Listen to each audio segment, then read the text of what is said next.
We are coming to you from the city beautiful Chicago, Illinois, where tonight WGN Sports presents White Sox baseball. It's Paul Canerico, Adam Dunn, Alex Rios, and the Sox as they get set to butt heads with Robinson Cano, Alex Rodriguez, and Joe Girardi's New York Yankees. Hi, everybody, and welcome. With Steve Stone, I'm Ken Harrelson. We get set to bring you Game 2 of this three-game series. In the opener last night, Jose Quintana was just outstanding. We won that ball game 8-1. So the Sox breaking that 10-game losing streak. 1 in a row was better than 11 in a row. But the Yankees have been putting some funny-looking lineups out there. They got a little better lineup last night, of course, with Alex in there. But one guy who's a constant in that lineup is Robinson Cano. It's amazing to me that they're still pitching to Robinson Cano, because when you look at these lineups, you realize he would be the guy you would pitch around, and yet you look at the numbers for the year, and there's still something special. He's hitting .288. He's hit 21 home runs. He's driven in 70. This is the leader of this team offensively with 4 All-Stars disabled. Yet Cano continues to produce. He's going to be a free agent. Lifetime against our Sox, hitting over 300. So he's a man to contend with. And Chris Sale, even though it's a lefty-lefty matchup, has got his work cut out for him. Well, Chris Sale against Kuroda. Kuroda right now is the best they've got. It's going to be a terrific matchup tonight. Hiroki Kuroda is a pretty good pitcher. He's 10-6 this year with an ERA that's special. And it's that splitter that really makes him something. He's 2-1 lifetime against our ball club, and he's throwing the ball pretty well. As far as Chris Sale is concerned, he's probably the best 6-11 pitcher in the history of the game. His ERA is spectacular. He doesn't give up anything, but unfortunately he's had no offensive support. Yet Chris Sale has done it, just about everything you can do. 155 strikeouts, only 31 walks. Hopefully tonight he gets the same offensive support that Quintana got last night, and we win the second game of the series. Everything you said was true. All right, sit back, relax, and strap it down. White Sox baseball coming your way.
Event, which White Sox infielder Gordon Beckham, along with members of the White Sox Volunteer Corps and employees from Constellation, joined together to refurbish Young Women's Leadership Charter School on Chicago's South Side. Volunteers built flower beds and filled planters, as well as painted the facade of the building. The service event was part of the environmental sustainability partnership between Constellation and the White Sox. To learn more about the Volunteer Corps, visit whitesox.com/volunteer corps. Stay tuned because lineups and first pitch will be back after these messages.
Your home for the most live sports.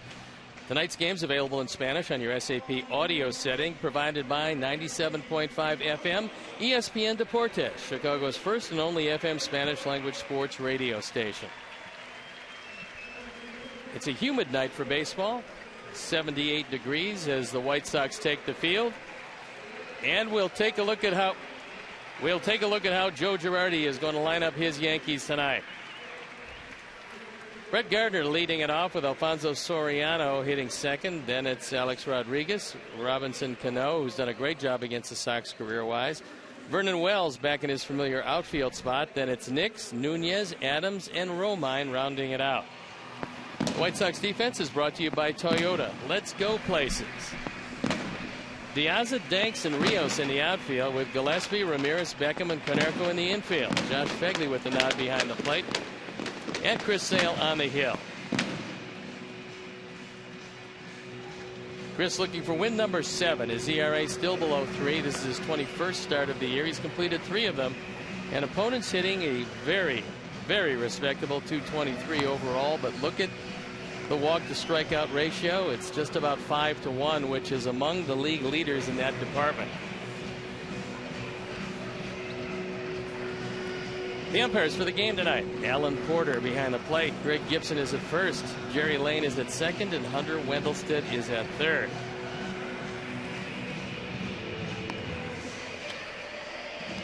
So with the White Sox struggling and Chris Sale throwing the ball as well as he can possibly throw it, he's facing a Yankee team that's playing for their existence in this race. And Joe Girardi realizes they got to start winning soon because that wild card is starting to go away. So they've thrown the ball around the infield. We're ready to play baseball. I'm ready to turn it over to my play-by-play partner, Ken Harrelson. Hi, Stevie. Thank you. And once again, good evening, everyone, and welcome to White Sox baseball right here with WGN Sports. So happy you could join us for Game 2 of this 3-game set and Game 2 of this 10-game homestand. 3 with these guys, 4 with Minnesota, and 3 with Detroit. So it was good to see some points put on that board early last night. They put 3 in the first, 2 in the second, 2 in the third, and 1 at 8-1.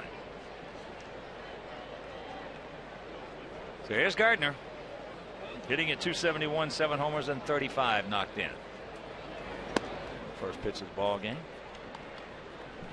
Taken for a ball.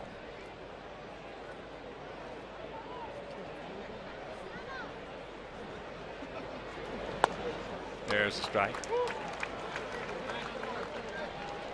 1-1 to count. Yankees come in hitting at .240 as a team, but they have a 3.76 ERA. So their season really, except for the one-loss record, has been very comparable. They have pitched well enough to be in or at the top of their division. Haven't played or hit anywhere near that.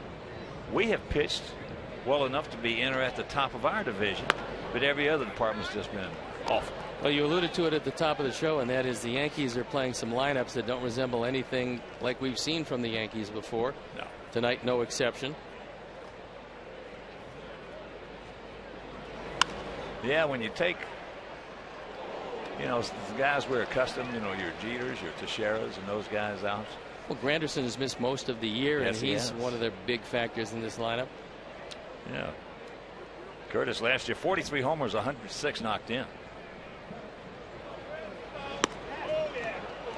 And there's a good speed aboard. He's 18 for 25 in stolen bases. This entire Yankee team much different than they used to because they're not hitting the ball out of the ballpark with near as much frequency. So they swiped 73. They've been caught only 20 times, and Joe Girardi has been forced to run more than he would normally like to run.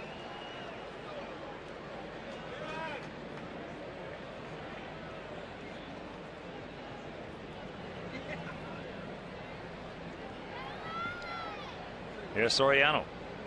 Alfonso hitting it .212 with the Yankees. A homer and 4 knocked in. Threw that one right by him. That ball was up, and that's exactly where you want to throw Soriano. That and maybe even a little bit higher. Soriano loves the ball down, and middle in, down, he can crush it. Yeah, it's hard to throw him by him down there, but upstairs, pretty easy. Back to the team he started with, the New York Yankees.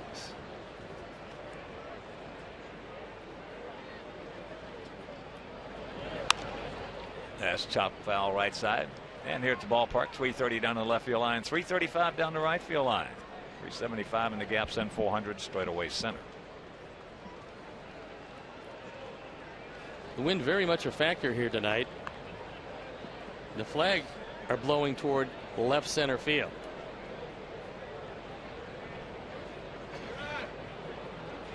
There's that big sweeper. That was a pretty good pitch, and he didn't get it from Alan Porter. So if he's not going to get the high one, he better get the low one, because that ball had the whole plate. You can see the direction of a fairly stiff breeze tonight.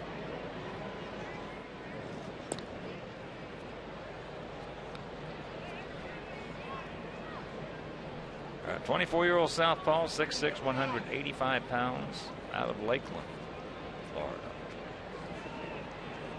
Decent lead by Gardner. All right, boys, take your time. Bad throw. Well, Lexi got himself taken out of that play in that he ran pretty much right into Gardner. Now, he was playing Soriano to pull. Probably should have been a double play, but we'll watch it again, and you see Alexi here. Watch as he comes across the bag. He goes pretty much right into Gardner and then throws it wide of the bag, and they don't get Soriano at first base. So a double play should have been made, but wasn't. They'll get 4 outs this inning. Well, we've seen a lot, unfortunately, of that this year. Plays, not so much the errors. Those have been terrible, 71 of them. But it's also the plays that were not made. They were supposed to be made. The routine major league plays. But given these teams, even a team as banged up as the Yankees, 4 outs in an inning, you're just asking for trouble. Alex 1 for 4 last night. Good breaking ball strike. That evens the count at 1.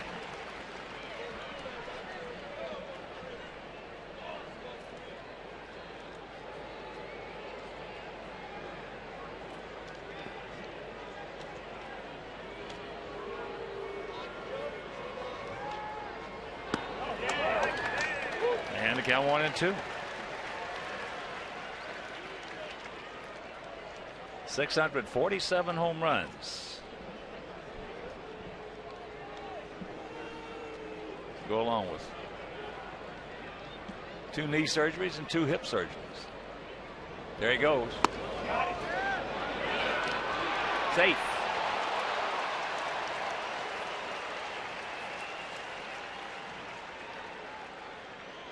So he picks up his first stolen base. That's his 11th stolen base of the year. He was looking back to see if there was contact. There wasn't. The hand in before the tag. And he guessed right. He went on first move.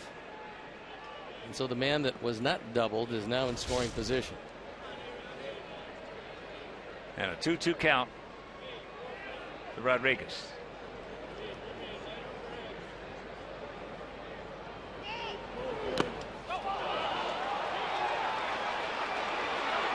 And now he's going to score.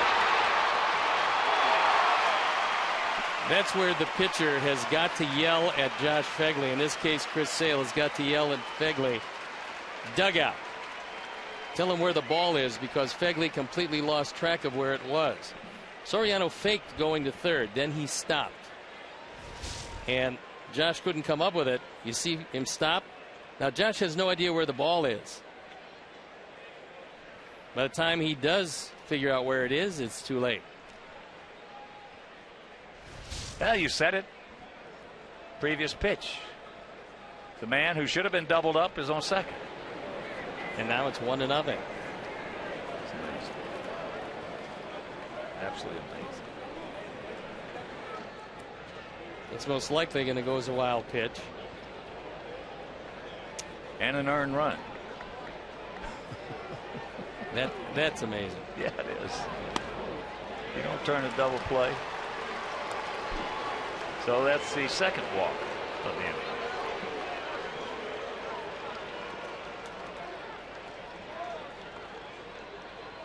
Our youngsters last year had just a big privilege. All our rookies and near rookies of pitching in a pennant race, and they all learned a ton from it. You can't learn any more than they did last year, and it certainly has manifested itself this year into good pitching performances. Each and every one of them is better. Exactly right. But you also have to wonder, with how bad we played, and the defense especially, when it's going to start to get to them. Well, for You Chris never, Sale, when you were in Baltimore, you never experienced anything remotely close to what you've seen this year.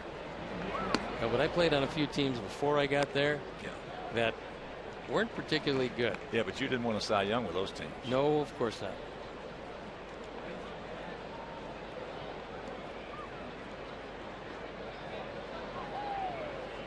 Cano, a ball, a strike. That's high. And Diaz going to get it back in. It's out number 2.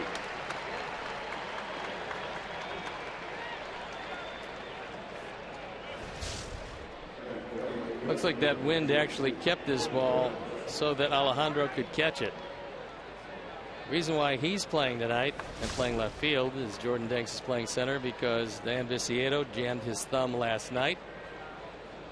So he'll be listed as day to day.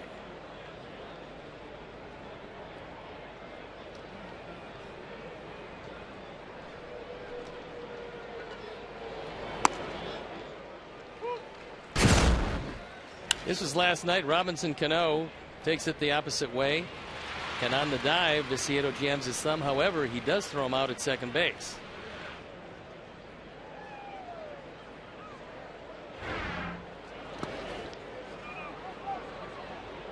And Phegley keeps that one in front of him.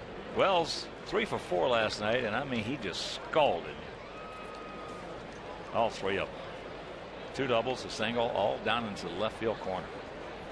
I think he's the happiest man in the ballpark, not for the 3 hits, but the fact that he's not playing first base again, because that was the first time he played it, and it showed it wasn't his fault. He had never been there before, and he did look like a fish out of water. Yes, he did. But you talking about a gift run, they got one. And after half inning play, it's the Yankees won, and our guys coming to bat.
Alejandro Diaz, then Ramirez and Rios, with Dunn, Konerko, and Gillespie in the middle. Beckham, Danks, and Fegley rounded out. The defense, and now the lineup behind Kuroda: Soriano, Gardner, and Wells in the outfield, with Nix, Nunez, Cano, and Adams in the infield. Austin Romine, behind the plate, and Hiroki Kuroda on the hill. 10-6, a fine ERA of 2.38 on for his 23rd start. Opponents hitting just 226. And before we show you our picks to click, you at home select yours. As here's Diaz. Hitting at 273, 13 homers, 45 knocked in. 1 for 3 last night. As the Sox come in hitting at 248 as a club with a 3.92 ERA. Yankees with a gift run in the first, lead at 1-0. And there's first pitch strike from the 38-year-old right-hander. He's 6'1", 205 pounds, out of Hiroshima.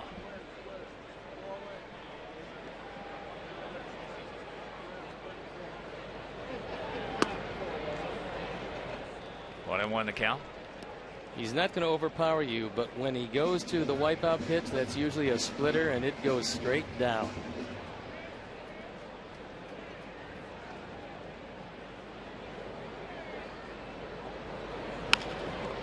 That ball hit hard by Nunez.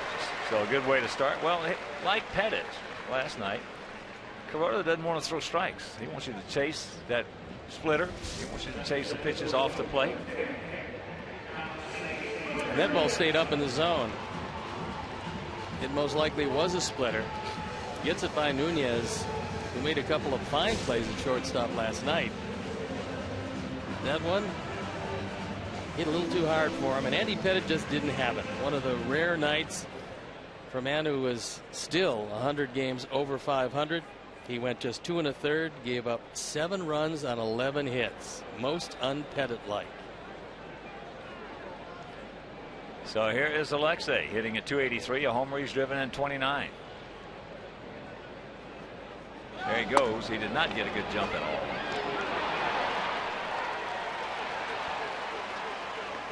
So 1 out.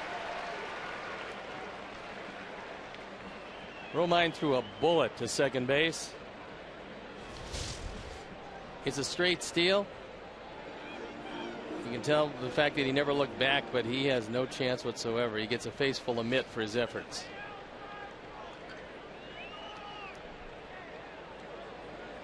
Well, you can see with Kuroda, opponents hitting just 226 against him. And with his stuff, and they're hitting only 226, that'll tell you he doesn't throw a whole bunch of strikes unless he has to. But he's one of the guys that learned how to pitch a long time ago, when I'm sure he threw a whole lot harder. And it's held him in good stead now because he doesn't have the big fastball, but he doesn't need it. That one way out of the zone.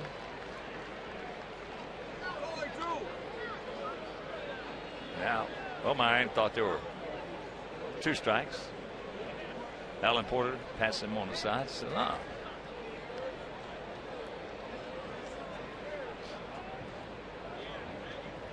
Gardner short and center, swung slightly to the right, as Vernon Wells is short and right. 2-2.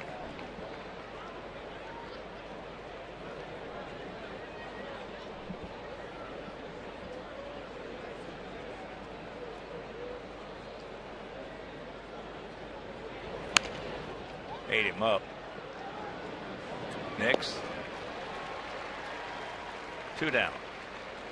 So right now with 2 out, let's check out our picks to click tonight. Manjo, our direction of the crew. Well, they went with Fegley. Steve's going with Adam Dunn. Matt McEntee, Green Golf Properties. And we're going to go with Gordon Beckham. Also Jack Morphees down in Indiana. Zach, who's a 94-year-old Cub fan. But we're going to change it. We're going to convert it to a Sox fan.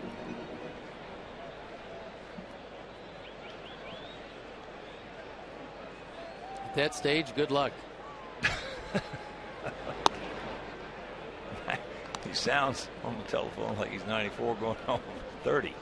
Well, you got to like the spirit. Yep. Alex. That's a fair ball, Nix. Good play, Jason. So we get the leadoff hit. He gets caught stealing. Retires the next 2 to third, and they lead it 1-0.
No errors for us. No errors of, well, that you can put on the board. Jason Nix takes a breaking ball strike.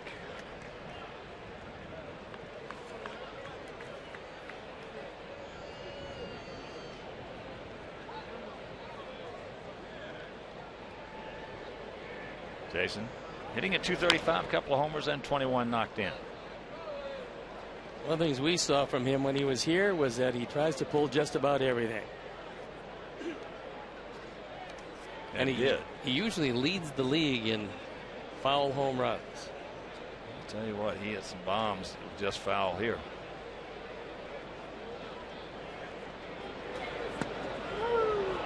He gone, back door. 1 out. Chris is hoping that he gets this all night long. Backdoor breaking ball actually hooked around the plate. When you get that, if you stay there and Alan Poor keeps giving it to him, he will stay there. And getting a lot of text, a few emails about Avisail Garcia, who we got in the Jake Peavy deal.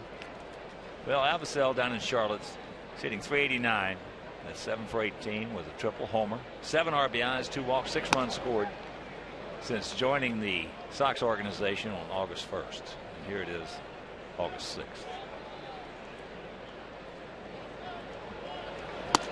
He's been pretty impressive, but he won't come up here until he can play every day. Last thing you want to do is sit him on the bench. Nunez pops it up. Jordan's there, 2 down. Sox fans, on Friday, August 10th, first 20,000 fans will receive a Ron Kittle bobblehead presented by Aldi. So purchase your tickets now, whitesox.com or 866-SOX game. That's Friday, August 10th.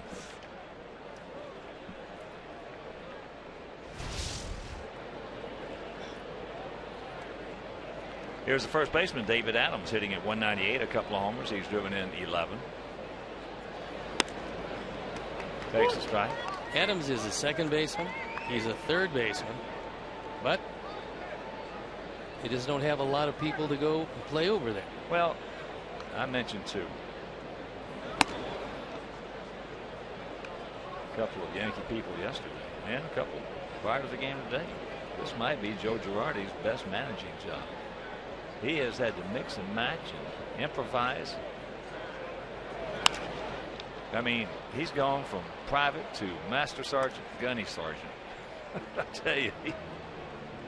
But when you take a look at all the guys that went down and the team that he thought he was going to have and the team that he's wound up with most of the time,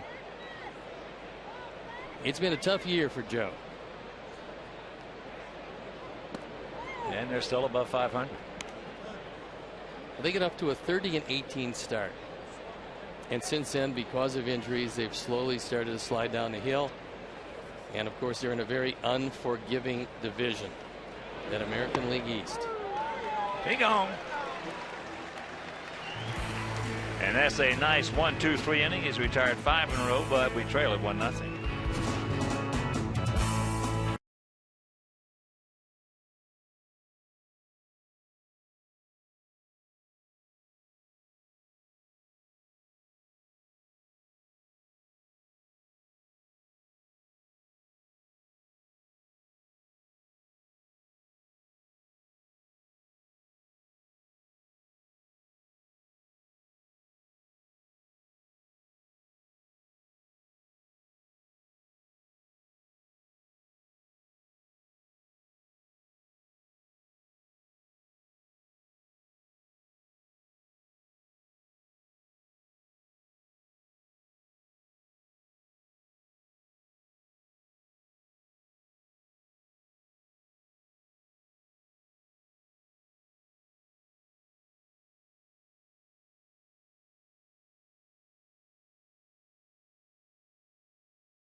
Pitch.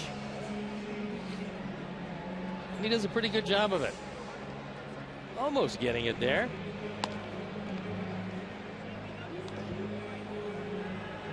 And the 6 championship trophies on display. Pretty impressive hardware.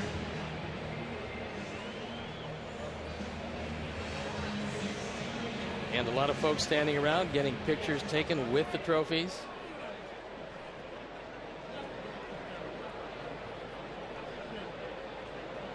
Seven world championships in total. As here's first pitch, Adam Dunn taken for a strike. Adam hitting at 225, 26 homers, 68 knocked in. And he has faced Kuroda 10 times, has 3 hits, 2 of them stayed in the park.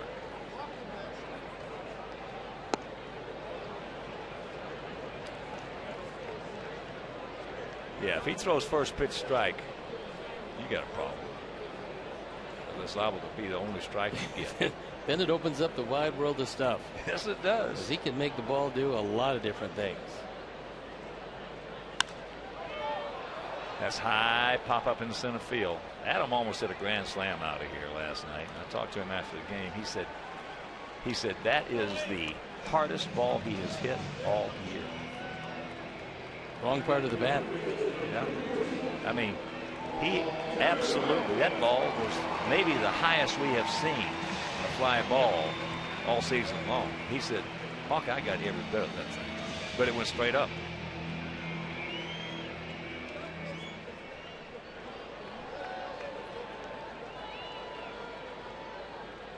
Here's Paulie. Takes ball one. Paulie 1 for 4 last night. 2 for 8 with a homer lifetime off the 38-year-old right-hander, Kuroda.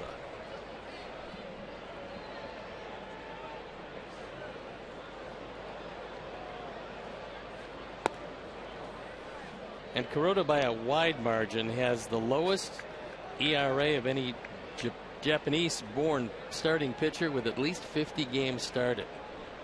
Coming into this year, it was 342. Next closest, Hideo Nomo at 424. He won't give it on 2-0. He won't give it on 3-1. Came to the big leagues out of Japan with the Dodgers. Had some decent years, but his best year in the big leagues last year, 16-11, 3.32 ERA with these Yankees.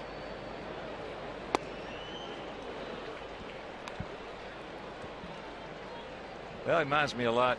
Throws a little harder, but reminds me a lot of former Sox southpaw, Yankees southpaw Tommy John. Tommy just did not throw strikes. He's liable to retire. Tommy was liable to retire 13 or 14 in a row, and in that whole sequence only throw maybe 10 strikes. Well, you know he was going to throw the first pitch around the plate. So you didn't want to get into an 0-1 hole, so a lot of guys swung at the first pitch. If they didn't, because he was around the plate with everything, he would get the benefit of a whole lot of calls. And if you were a hitter and he got about 2-3 inches on the outside corner, he's liable to stay there and a little bit further out the rest of the night. And there is ball 4, so the first walk issue. Well, I'll tell you, he did something that I've never seen done before. He pitched a 2-hit shutout at Fenway Park and never threw an inside strike. 99% of the time, guys who stayed away got killed in that ballpark. He never threw an inside strike, pitched a 2-hit shutout. I don't know how many ground balls he threw. Now, it sounds a lot like the way Tommy Glavine used to pitch. He used to wear out the outside corner. Very rarely would go inside. So here's Gillespie, but you hit it on the head that particular day. I can't remember who the umpire was, but he had an umpire that was giving him 2-3 inches off the outside corner. There's ball 1.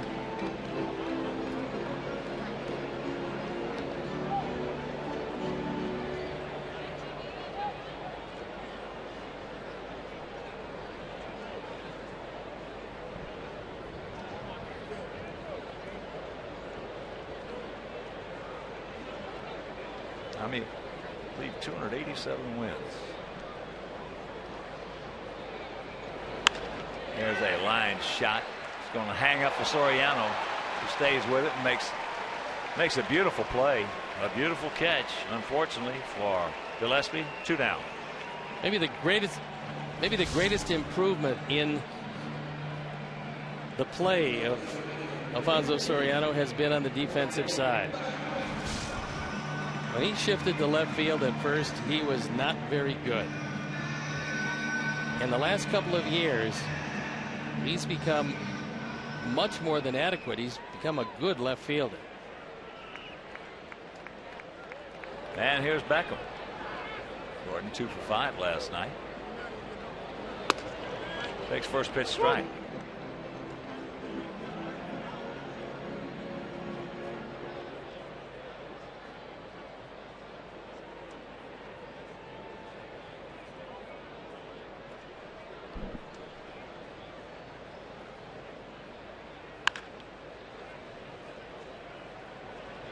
Turns and burns in the count 0-2.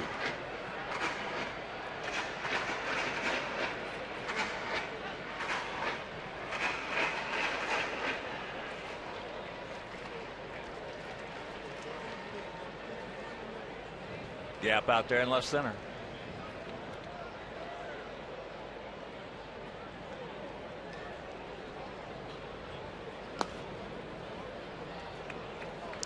That was a good splitter and a nice stop by Austin Romine.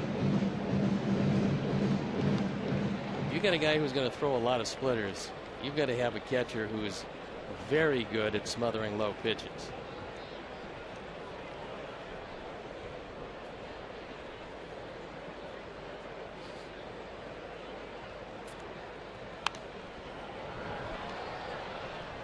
Oh, nice catch.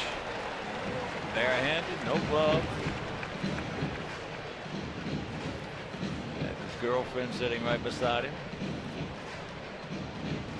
Yeah, honey, if I hadn't hurt my shoulder, I'd have certainly had that one.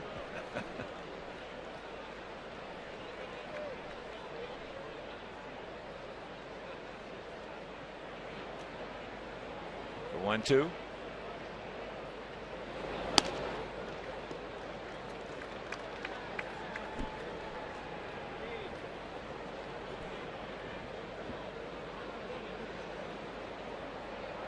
Jordan Danks in the on deck circle, getting one of his rare opportunities to start.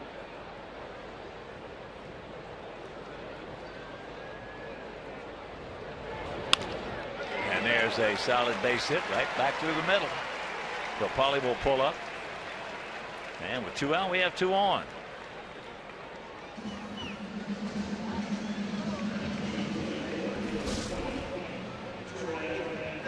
This ball was out away, and Gordon stayed right with it. He didn't try to pull it. He took a pitch that was probably just off the outside corner, took it right back up the middle, kept the inning alive.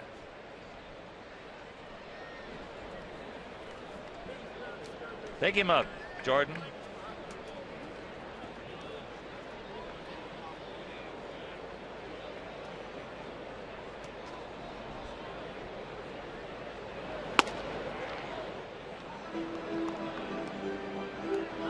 Got him on the swing.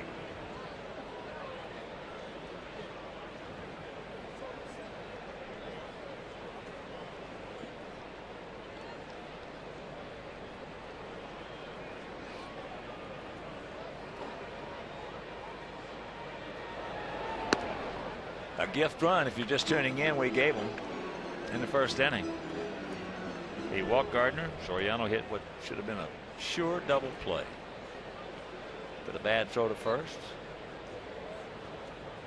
Then Soriano stole second and scored from second on a wild pitch.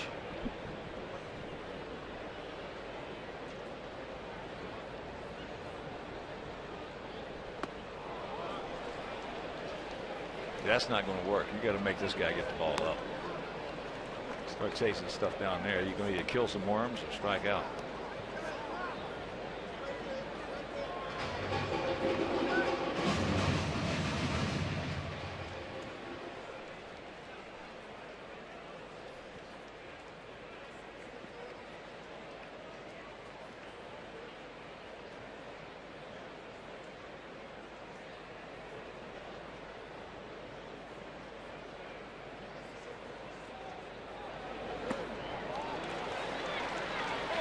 We'll go to the third, trailing 1-0.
Sponsored by Jeff Vukovich, your local nationwide insurance agent serving the area for over 34 years. So to join the nation, visit jeffvuk.com. That's jeffvuk.com, because Nationwide is on your side.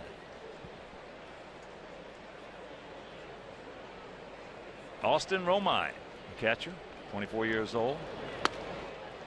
Takes breaking ball inside. He's actually been starting to hit the ball. Well, he's a 281 minor league hitter career. Always hit down there, didn't hit up here. Got off to a slow start, but lately swinging the bat a little better. Count evens at 1. 1-0 Yankees on a gift run.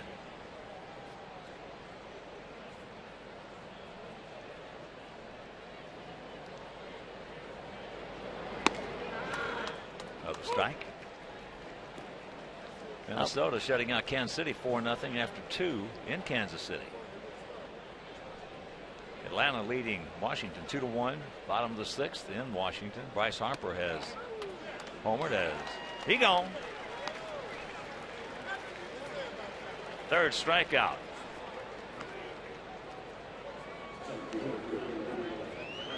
Third strikeout, and all of them looking. Bryce Harper hit his 39th career homer, passing Ken Griffey Jr. for third most in Major League history by a player before turning 21. Imagine if he hadn't been banged up this year. Things would be a lot different for Washington, because they're a different team when he's playing. Well, he's really the catalyst of that ball. Yes, he is. They've had a lot of injuries, but the fact that he's been in and out of the lineup have probably hurt them more than any one single player. Gardner walked to lead off the ball game.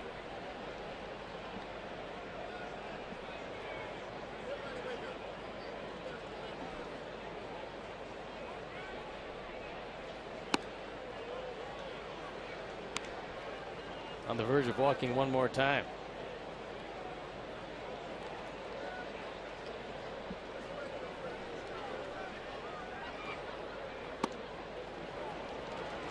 And he walks him again. Third walk issued by Chris. This, you would have to say, for this year is very much uncharacteristic wildness, part of Chris Sale.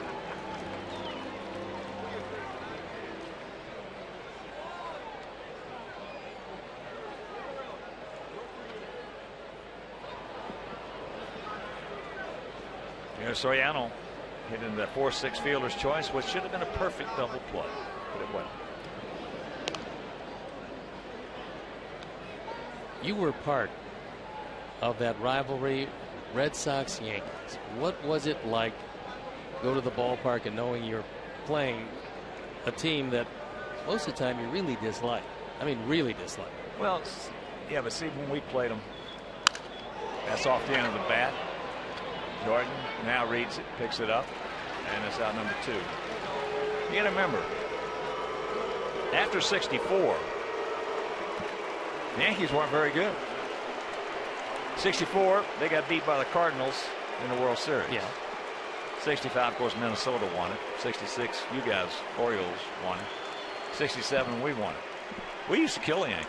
I mean, so they weren't very good. So it really wasn't, at that point, the heated rivalry it is today? Not during that little small window there. No, because if we went in there for a 4-game series and we didn't win at least 3, we were really upset. But Mickey, of course, his last year was 68. In fact, his last at bat was against us in 68 at Fenway Park. But Maris had gone to the Cardinals. They did not have a very good ball club. They had traded Pepitone away. Joe Pepitone, a lot of people forget about Joe. He was one of the most talented players in the last 50 years in the American League. Unfortunately, as that got him.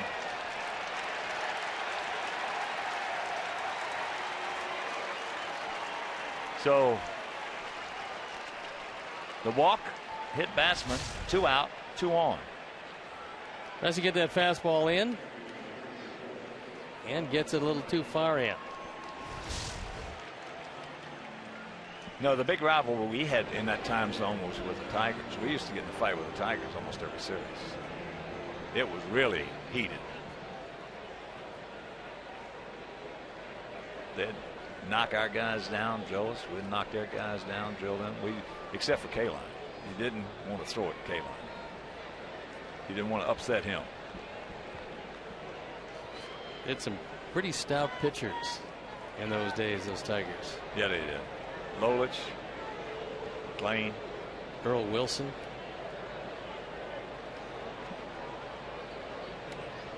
Earl became, after he got the Johnny Sain slider, became a 20-game winner.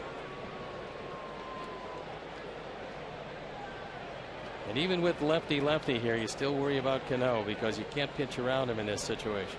Well, Cano is Cano. There's the strike. He is just a spectacular player.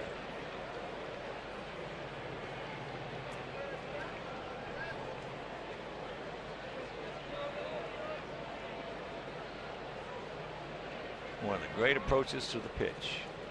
Guys like him, Longoria, they have that knack of just softly going in to make that approach to the pitch. Nothing hurried, nothing violent, soft.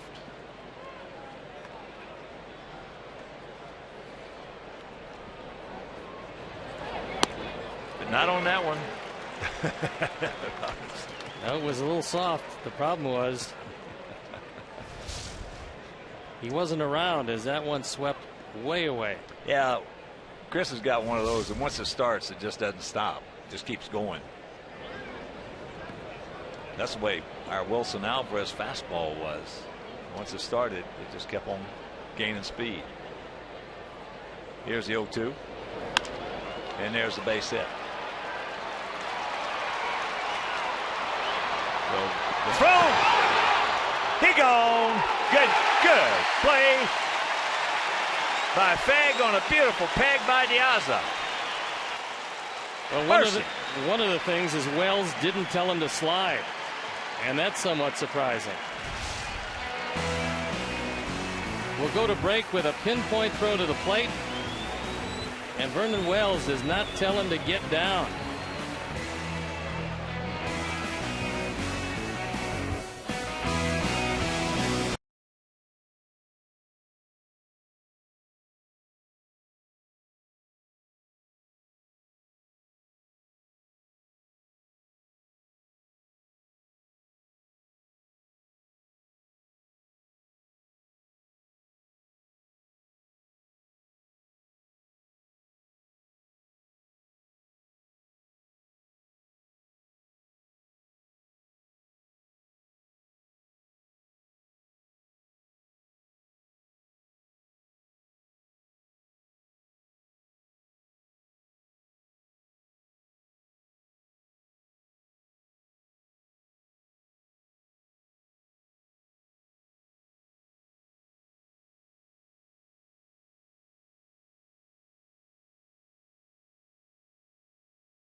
And it's a fine throw by Diaza. Gardner's got good speed.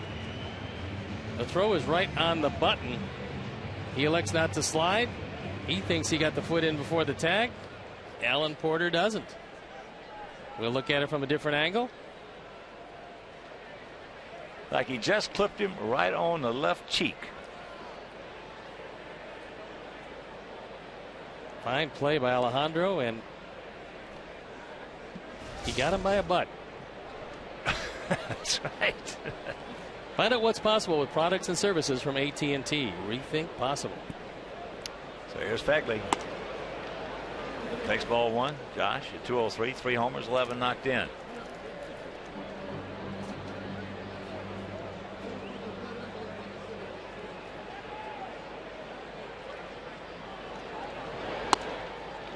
Well, we mentioned Bryce Harper moving in past Ken Griffey Jr., third place, most home runs in Major League history before reaching your 21st birthday. The guy who hit the most was Melot. He hit 61 before he was 21.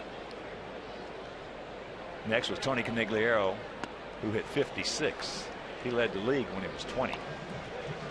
He hit 56 before the age of 21. Harper now with 39.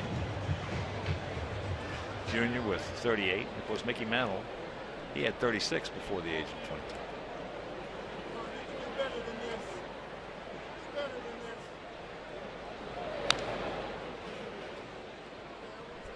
One and two.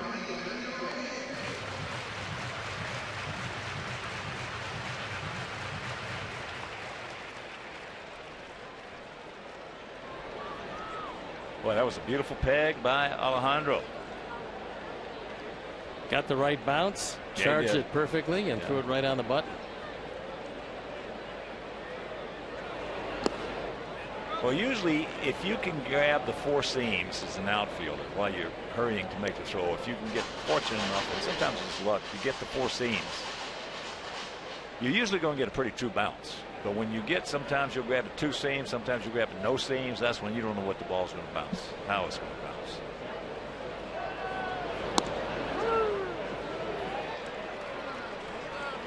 Got him at the top of the zone. That's one of the few that Alan Porter has called at the top of the zone tonight.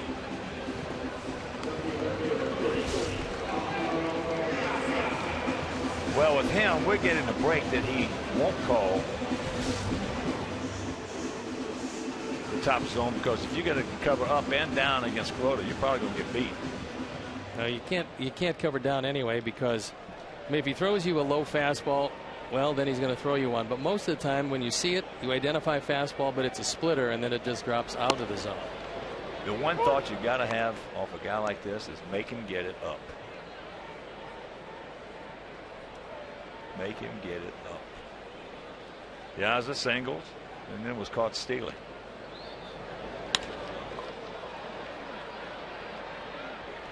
Soriano, 2 down.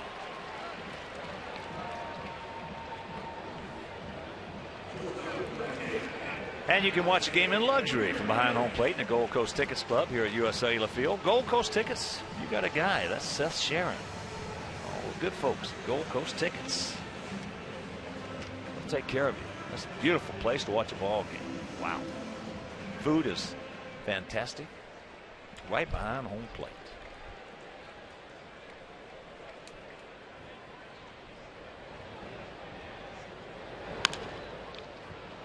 Nix has got him.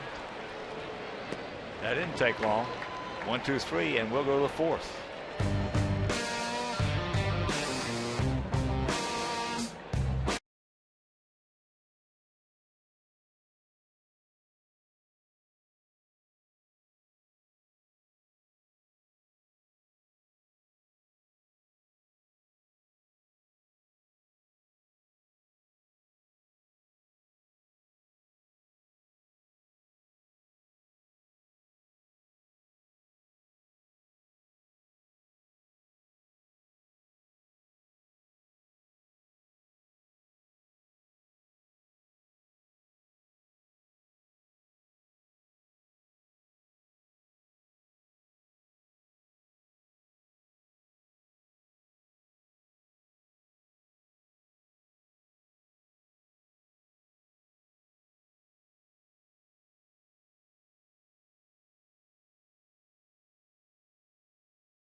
course, Mickey Mantle, Derek Jeter, Robin Ventura,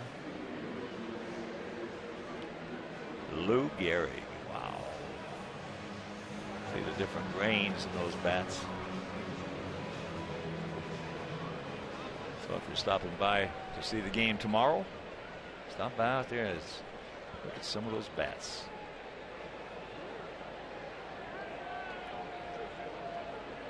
The great hitters used to get those 3 and 4 grain bats. The fewer the grains, the harder the wood. Then rookies and bad hitters, well, they got the multi-grain bats.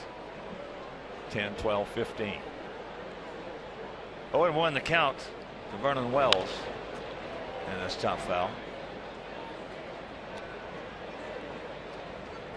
Like everything else, rich get richer, poor get poorer. As far as the bats go, I was lucky. I had a couple of guys that used to take care of me with bats. Give me some of those 3 and 4 grainers. That breaking ball into left center field, but we got a man there. 1 out. And in that game tomorrow, Hector Santiago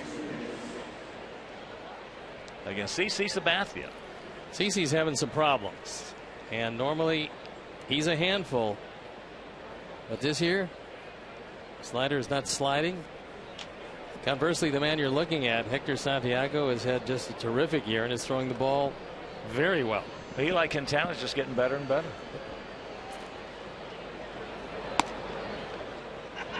There's a changeup. It's Jason Nix. Called out on strikes. Backdoor slider.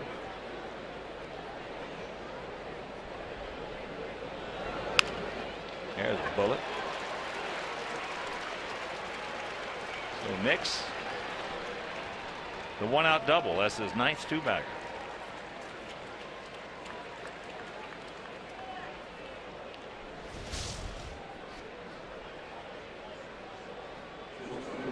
He just went out and hooked it. This time, because the ball was outside, he was able to keep it between the lines.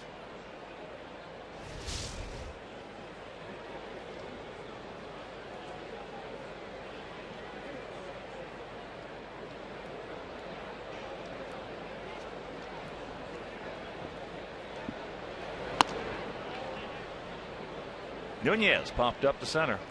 Yankees have had 7 different third basemen, 7 different shortstops this year. Just trying to fill a void. Derek Jeter went back on the disabled list. He's played just 5 games all year, and he said this is about as bad as it gets for him. Every time he fought his way back, every time he thought he was ready to go, he came back only to be disabled again. There's the captain of the team, one of the great players in the history of our game, and one of the great leaders in the history of our game. And all of us are really hoping that he can come back.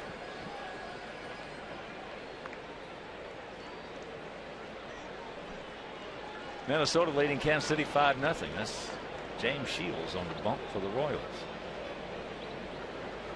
How about those Astros? Leading Boston 5-2. They won 2-0 in the ball game last night, and they're giving one of the best teams in baseball everything they want down in Houston. I tell you, they'll give you 27 outs at 100%.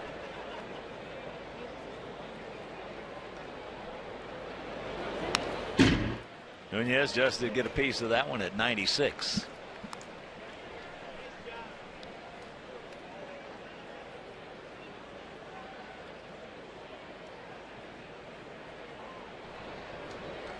Well, Joe Grube, the mayor, just gave me a stat here that's unbelievable. And Chris Sale's last 6 starts, not counting this one tonight, we have given him a total of 8 runs. I'm surprised it's that many. That's, of course, we've given him none tonight through 3.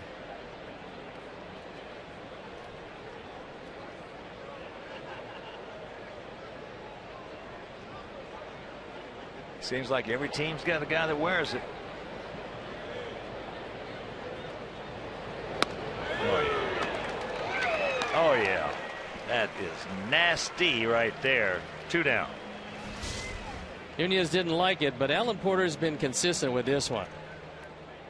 He's been called at it all night. That probably had just a touch of the corner.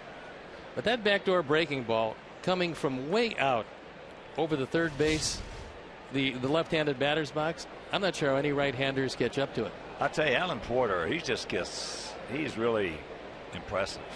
He called one of the greatest games I've ever seen called. And that was back on June 28th in that Major League record-breaking doubleheader. The extravaganza? Yeah, when they beat us in the first game, 19-10. He had to umpire 406 pitches in that game, and I bet you he didn't miss 8 or 9 of them. They ought to give him a postseason award for that. Unbelievable. Well, there were a lot of those pitches that were hit awfully hard in that game. Yes, they were. Allen didn't get a chance to call too many of them. He saw 406 pitches.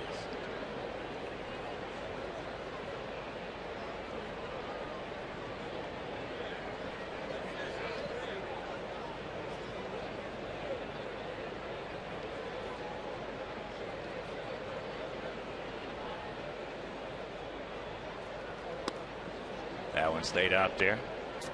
Adams. Nick's at second, 2 down, 2-1 to count. David Adams struck out his first trip.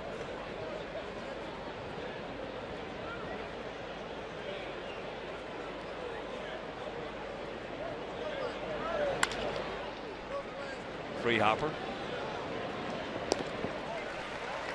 And that'll retire the side. Go to the bottom of the 4th. It is still 1-0 Yankees.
Visiting WGNTV.com and click on the Game Zone banner for updated stats and information. The Game Zone is powered by St. Xavier University. Success with purpose. Log on to sxu.edu to check out undergrad and graduate degree options. Alex Rios will lead it off here in our half of the 4th inning. It'll be Rios, Don, and Canerco to face the 38-year-old southpaw Hiroki Kuroda.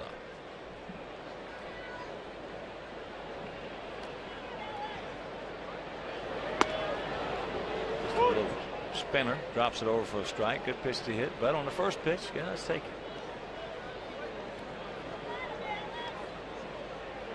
For the most part.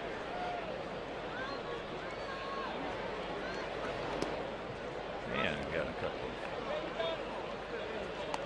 of people watching in down at Hope Sound, hoping for a Sox victory tonight. Steve and Chris Norman. Hope Sound, Florida. Beautiful little place.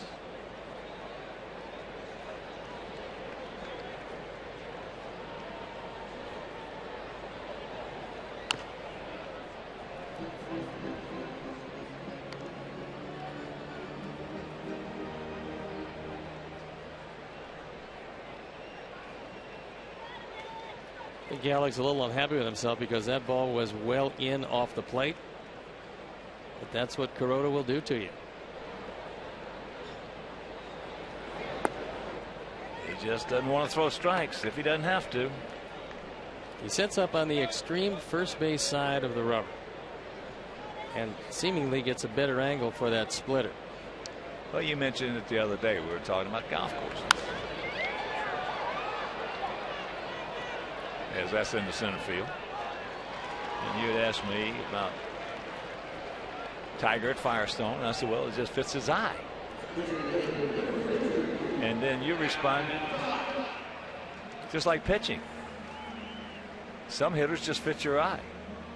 And some doesn't look like there's any spot at all to throw them.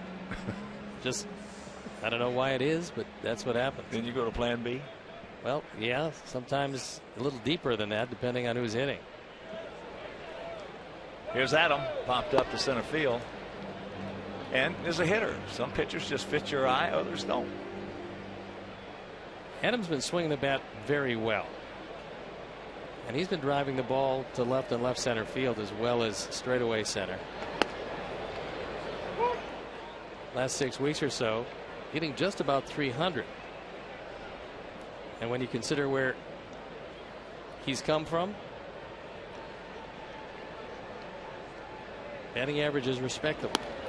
All right, my next question, though, was which side did you prefer, first base or third base?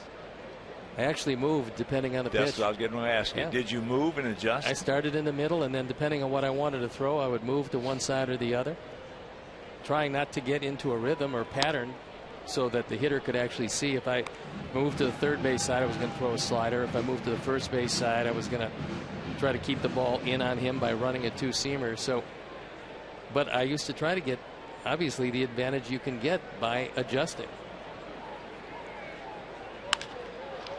That's the base hit. Attaboy, Adam. Well, it's not unlike a hitter. You adjusted to make that hitter, so to speak, fit your eye better. It's not unlike a hitter adjusting and moving around that box to make that pitcher fit his eye a little better. They don't do it. No, they just don't seem to do it near as much as they used to do it at one point.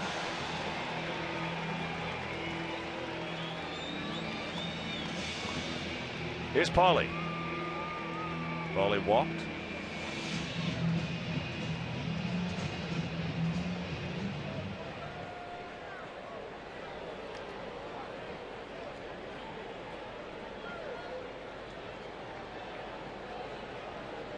Outfield straight up, spread out, about equidistant. Maybe a bit of a gap. No, about equidistant. 1-2-0 for their guys. 0-3-0 for our guys. That gift run we gave them in the first inning. Double play that was not turned. And then Soriano scored from second on a wild pitch.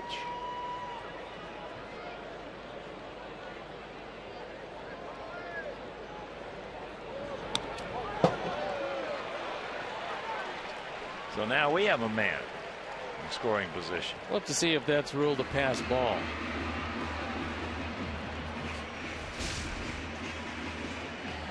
It's ruled a wild pitch. Romine was setting up low and in. That ball was up and away and tipped off the end of the glove. 6th wild pitch of the year. And I would venture to say most of them are splitters in the dirt as opposed to high and away fastballs. Now pick him up, make it hurt.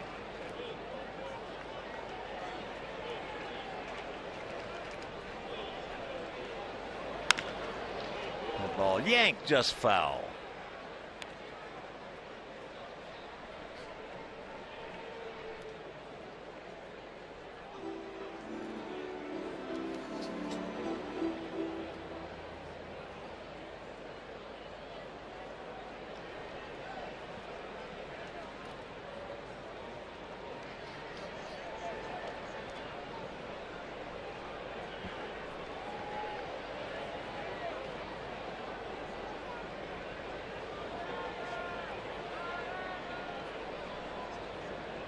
Don't mind. See where he sets up.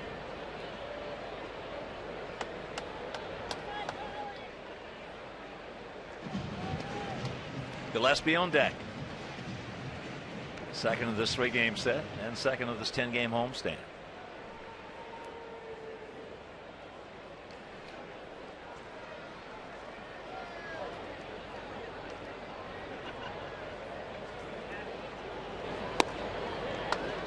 Count 3-1. Well, we told you what Avisel Garcia was doing down in Charlotte, hitting it 389, triple, homer, 7 RBIs.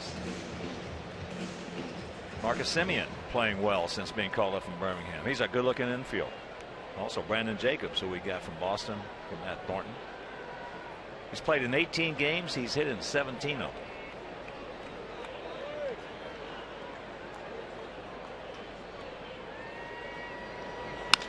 That ball hit hard, but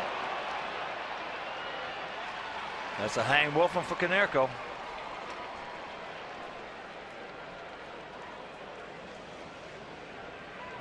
Gardner can go get him in center field, although that was not a particularly difficult play. No. That's going to send Romine out to the mound to talk with Kuroda. And it'll bring Gillespie, who was robbed of a base hit on a really a nice catch by Soriano at left.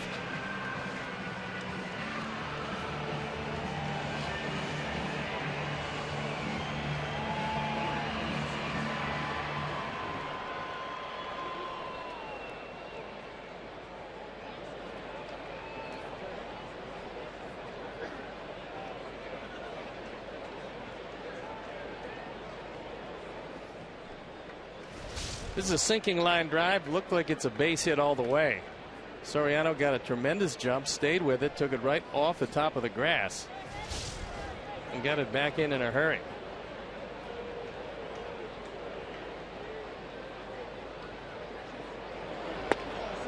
First pitch strike. Yeah, that you got to commit, and he did. He stayed right with it. We've seen a lot of guys. We've seen a lot of guys this year pull up on those low line drives like that.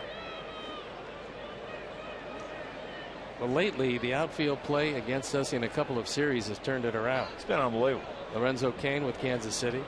Unbelievable. Austin Jackson with Detroit. David Lowe with Kansas City. And that Cleveland service. Brantley with a couple of outstanding catches. That one he made against Gordon Beckham was just an unbelievable catch. The one he made over his head. We lost 4 straight games because of defensive play in the outfield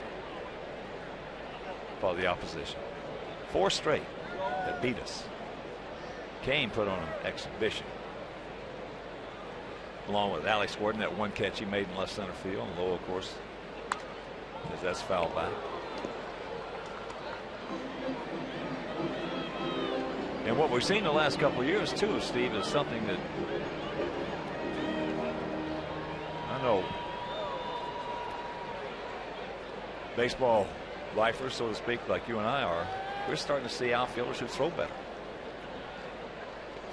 Yeah, we had a period there for what, 10, 12, 13 years. Nobody threw at all. Nobody threw. No. And that's why it was a rarity when Kansas City put that outfield together of Gordon, Cabrera, and Frank Coeur. They threw better than anybody in baseball. Yeah, that particular outfield right there was just about as good as you're going to get in any time frame.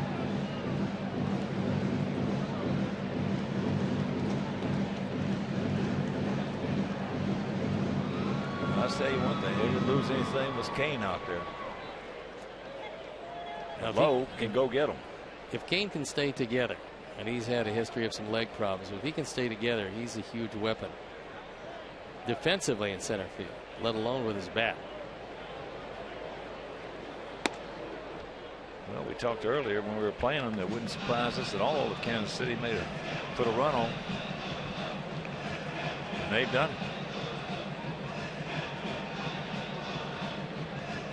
What have they won? 12 out of the last 13? They've been playing great baseball. They've been getting terrific pitching. The exception being tonight. Especially with Shields on the bump. And Minnesota's all over them, 5-0 still, top of the 5th.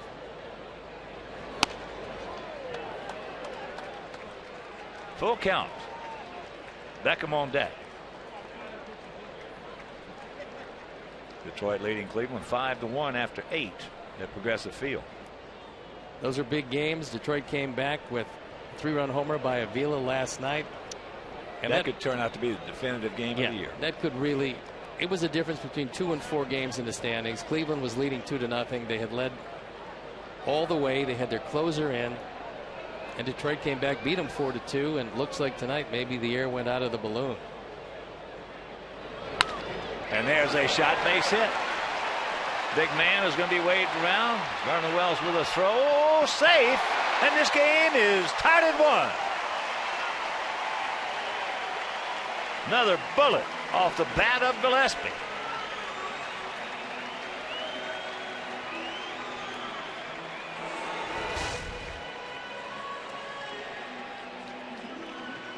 This little splitter out away and a good piece of hitting by Connor. Joe McEwing is going to run on Vernon Wells every chance he gets. Wells does not have a normal right fielder's arm. Even though the throw is there, it is late. And the good part about it is the trailer, Gillespie, moves into second base in scoring position. So they decide not to cut it. Had they cut it, they're out of the inning. So Beckham singles sharply back through the middle. I don't know if Wells was in position to make the right position, I say, to make that cutoff. As Vernon's going to throw it to home plate. Well, Adams is an inexperienced first baseman. And sometimes, if you don't know the strength of the arm of your right fielder, and I'm sure that he's not all that familiar with it, you'll let a ball go through. Or it could very well be that Romine decided that they might have had a shot. All right, listen, what there's Adams now. He's going, and he keeps going from there. Now let's see where he is. He's got a chance. He could have cut that ball. Absolutely. That's what you're just talking about, the inexperience. I think the inexperience cost him the inning staying alive and maybe cost him the lead. There's a strike. Yeah, he could have cut that throw off. That was a good throw by Wells.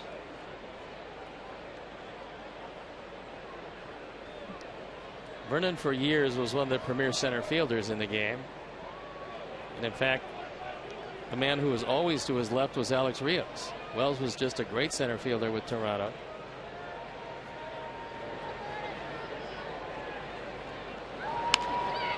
Look at this. Get down. Soriano makes another catch to save a run. Dadgummit. Two good plays by Alfonso Soriano, but we pick up one and we're tied at 1.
words that I don't think a whole lot of people would have thought would have gone together when he first came to the Cubs.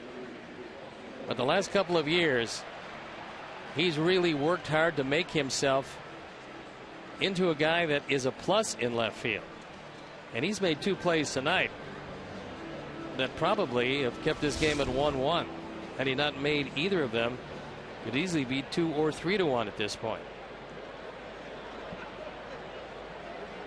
Top of the 5th inning, it'll be Romine, then back to the top of the order with Gardner, then Soriano. Romine struck out, called out his first trip. And I want to send a big White Sox congratulations to former clubhouse person John Bills. His marriage to Jackie. John and Jackie Bills, all the best to you. Good to see John again. And for all the future Bills you're going to have. Literally and figuratively. Yes.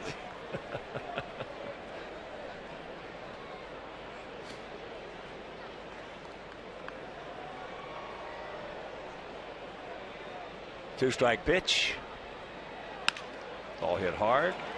Back through the middle. So the 3rd hit.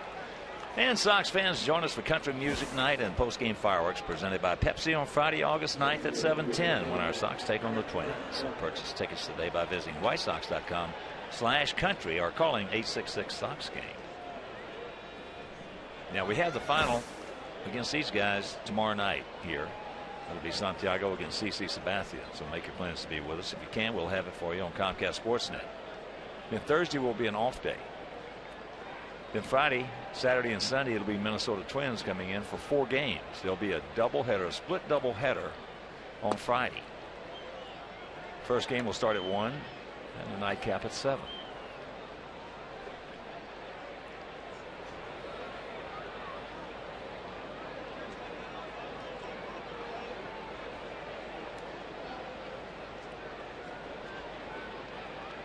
Gardner has walked twice.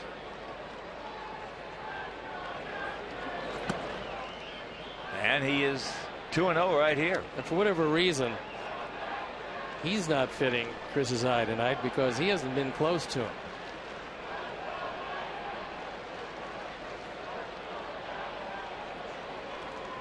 Number 50 is Mick Kelleher, the first base coach. Longtime player in the major leagues, longtime coach. And longtime good guy. He certainly is that.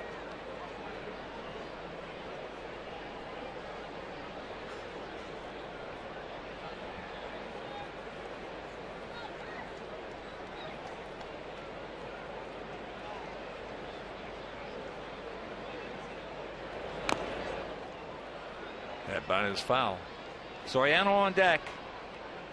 1-3-0 for them, 1-4-0 for us here in the top of the 5th inning.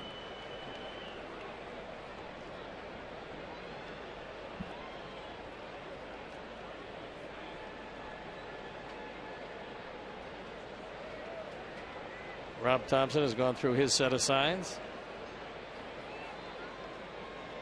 Given to him by Joe Girardi, the man you're looking at.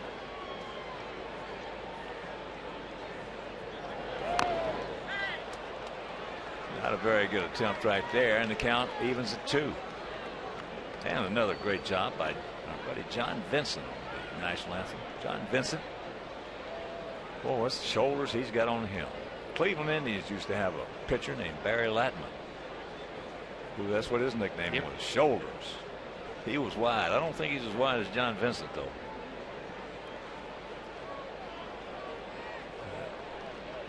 The 2-2. He gone.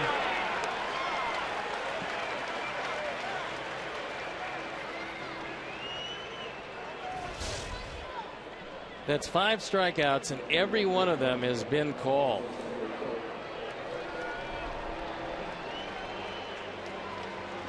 Gardner knew he wasn't going to be able to hit it. He was just hoping he'd get the benefit of the call.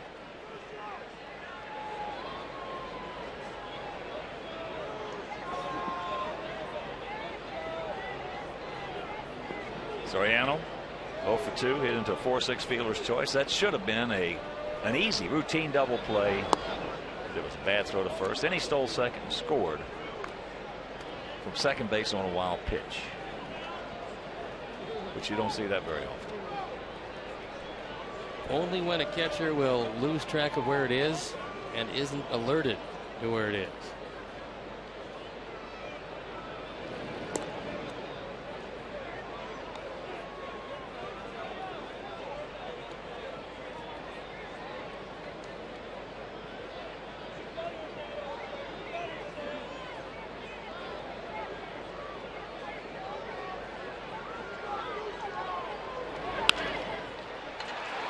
Rips that one into left field. So the attempted butt that fails.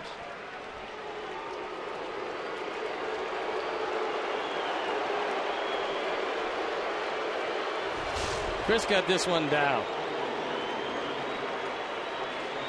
And it really doesn't matter whether it's in or out for a Soriano's concerned. If you throw this ball thigh high, he's probably going to get a pretty good swing at it.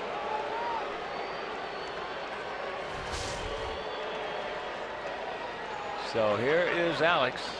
He has walked and was hit by a pitch.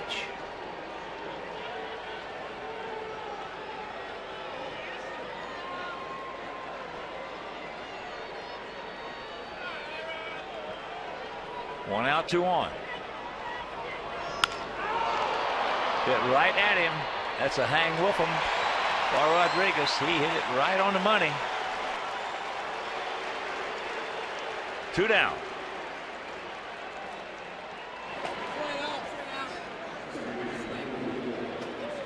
He got the pitch he wanted in the spot he wanted it.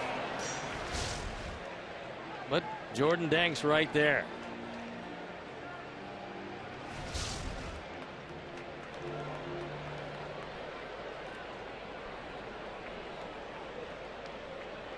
So here's Cano. He's fouled out to left, and he's singled to left. And on that single, Gardner tried to score from second base. Diaz made a perfect peg to home, and Fegley tagged him out. That fastball at 96. What is our first and second and two outs? Yankee hitters have scored 11% of the time. Our pitchers have given up runs 24% of the time, just a touch above league average. But big story probably for the Yankees, well below league average. That one gets away again, and if it didn't hit Cano as it bounced away from Fegley,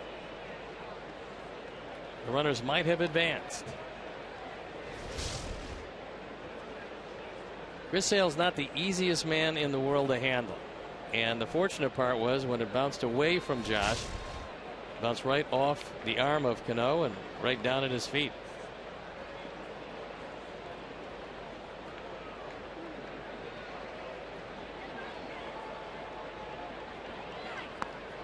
Lays off that breaking ball.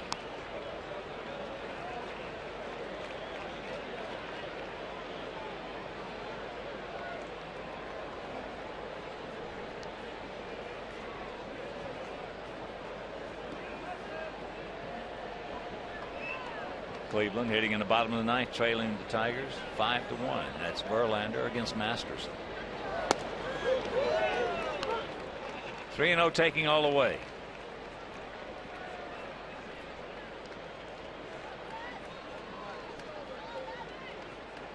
Vernon Wells in the on deck circle. Had a big night last night.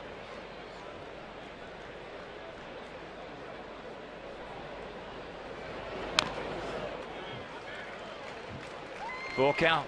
Well, Vernon last night looked like the Vernon when he had that Toronto uniform on. When he caught everything in center field against us, and every time he got a pitch hit hard, he hit it hard. He got off to a very good start this year. Then things kind of slowed way down for him, but last night looked like he was seeing everything very well. Well, everything's contagious in this game, and when those injuries grab the guys, Teixeira and those fellas, and you got to stick some. And there is ball four. That'll load him up, and here comes Coop. Boy, Chris really hided himself.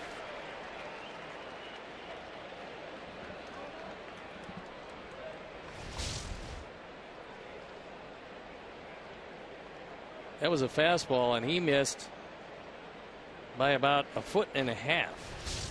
Very rarely we'll see him on a fastball miss by that much. But what happens, as you mentioned, the Yankees got off to a good start, record-wise. And then the injuries jumped up and grabbed them. Then they had to start making some makeshift lineups out there. They couldn't get it done. Vernon was going good. All of a sudden, now he tries to do too much, and first thing you know, he forces himself into the contagion of negativity. They're losing the guys that they've lost for the periods that they've lost them. It's not surprising that they would be scuffling. Well, Hafner 15-day, Jeter 15-day, Phelps 15-day. That's a good pitcher. Teixeira 60-day, and Euclid 60-day. Teixeira not being in the lineup is a big hurt. 1-4-0 totals on the board with the sacks packed, and that'll do it. Pitch is out of it. We're halfway home, tied at 1.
Yesterday, the Yankees put Jeter on the disabled list for the 3rd time this season. When he does return, he's going to have a chance to improve on his already impressive stats wearing the pinstripes. He's first in games, hits, and stolen bases. Jeter ranks 2nd in doubles and 3rd in runs in New York Yankees franchise history. That's brought to you by Xfinity Home. Get peace of mind with Xfinity Home, the total home security and home control solution that keeps you more connected to what matters most. Bottom of the 5th and a 1-1 tie. Gordon Danks, Josh Phegley, Alejandro De Aza. Flips a breaking ball up there and misses high and wide. Derek Jeter. Right man at the right place at the right time.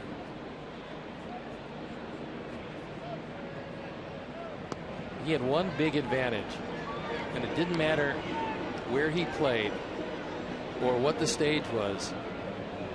He had the highest baseball acumen, was the smartest baseball guy on the field on whatever field he played on. And that was a tremendous asset to the Yankee team because he was never out of position and always knew exactly what the team needed him to do when he had the opportunity. I mean, he could hit the ball out of the ballpark, but more times than not, his big runs batted in would come to right and right center field. One of the greatest inside-out strokes the game has ever seen. Just terrific. Well, when he first came in, his rookie season, first time he played against us, He came in 95. We had a left-hander named Mike Bertotti pitching that day.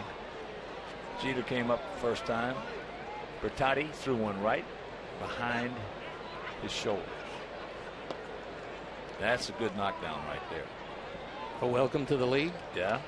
Jeter gets up and just looked at him for 2 or 3, 4 seconds. The ball gets away. 3-2 the count. He gets back in the box. The next pitch, he hit a rocket about a foot and a half by Bertotti's head. I looked at Wimpy and I said, Wimpy, we might be seeing something here. You were seeing something, okay. It was that look. You know that look Jeter's got. Yep. He gave Bertotti that look. That ball lined right at him. That's a hang wolfing for Danks.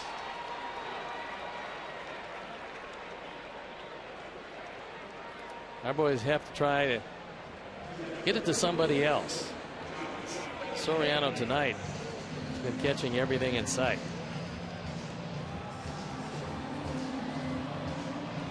And of course, 95 also, I remember a right-hander, the rookie that they ran in this ballpark right here. The Yankees ran out to the mound.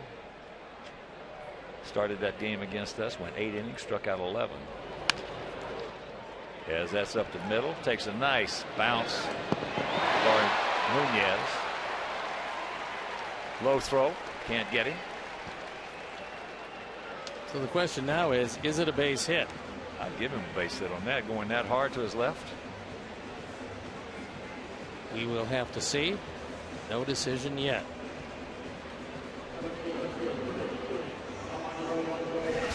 Again, probably a play that an experienced first baseman makes. It does go as a base hit, the 360 spin. And the stretch by Adams, but he can't come up with it. So the 1-out hit, and here's Diaz. But that rookie right-hander they ran out there, and his name was Mariano Rivera. Yeah, but you know what? He could never make it as a starter. That ball. He did pretty well as a closer, though. You know, you just don't see every now and then, maybe every decade or two, maybe every quarter of a century, you see a youngster out there and you see the ball just come out of his hand the way it did. It was almost like Joe Namath throwing the football. That quick release he had. Flick of the wrist and throw it 60, 65 yards with ease.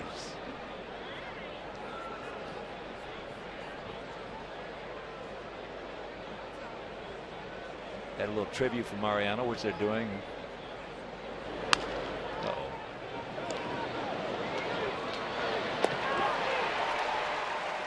Too many of those in the last few months.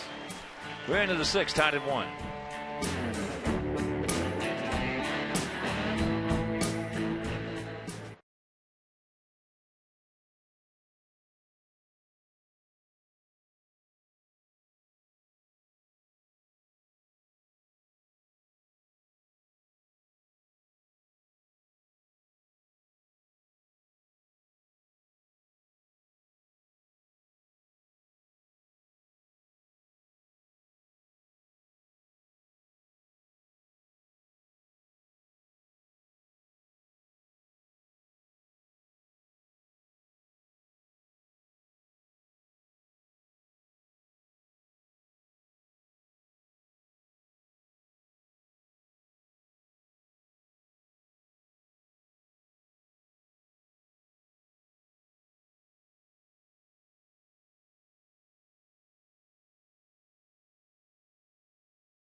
It's a good crew they sent us for this series.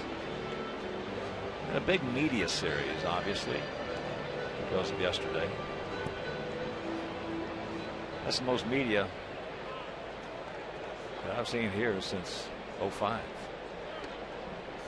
In non-postseason, you're not going to see many more of the satellite trucks than you saw for the ball game yesterday.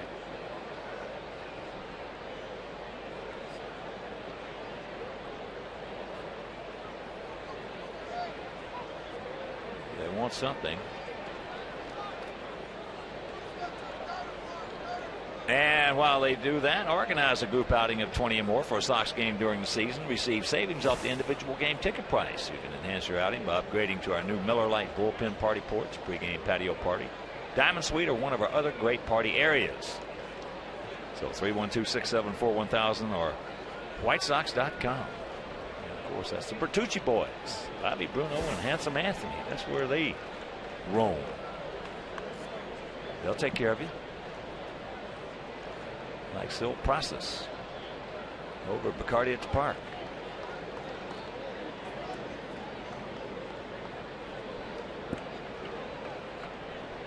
So here's Nix. 1 for 2, 1 for 3. We started talking about the tribute before the game, and it was from Mariano Rivera. White Sox honoring him and his illustrious career and what he's meant to the game of baseball. But even before that, what he did was something special, and that's what he's been doing the last trip into every city.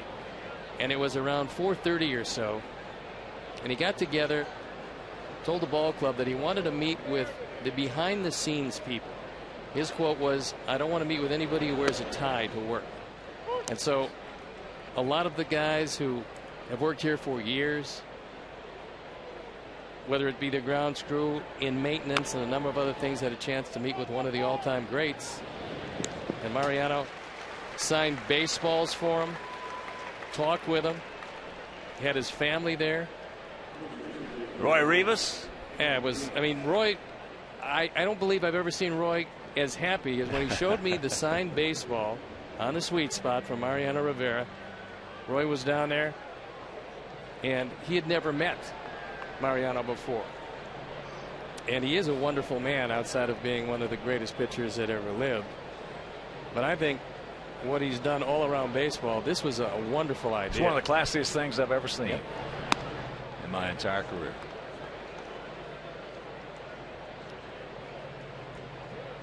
David Adams has struck out and grounded to short. And as Steve mentioned, he's doing that in every city. He gave 20 people. He met with 20 of them. That's what he wanted to do. Gave them all an autographed baseball. Sox presented him with a scorecard of that 95 start that he went 8 innings in. That was his second major league win. Yeah, struck out 11.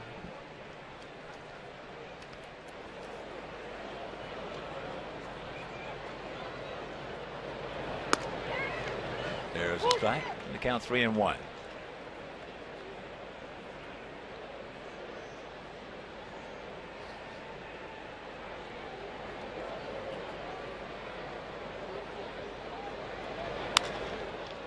That's into center field. That's a can of corn. And a nice, quick 1-2-3 inning. We're at the bottom of the 6th, tied at 1.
Mariano Rivera to the Jackie Robinson Foundation for $4,200.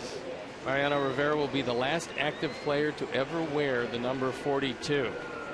They gave him a box score from that ball game. The Yankees won it 4-1, his second major league win. And they gave him assorted pictures from around the ballpark. They got to meet with a few more of the folks before the game. You know, that first year in 1995, Rivera started 10 games out of the 19 that he pitched and never started another one as a Yankee. So they saw something in him. Said, okay, well, pretty good starter. I mean, he was 5-3 that year. But they made the right choice. Well, you just, again, you don't see the ball come out of a guy's hand with that kind of electricity. It just jumped out of his hand. You know, you see a lot of hard throwers come up. No big deal. Guys throwing, you know, 98, 100, 101. Well, he was the easy 96, 97. Exactly. I mean, really easy. I mean, he just flipped his wrist and there it was. That's God-given. It's something you cannot teach.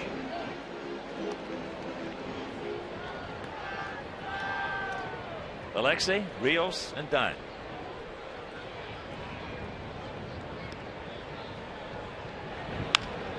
There's a base hit. Nix was playing even with the bag off the line a little bit. Meanwhile, leadoff man aboard.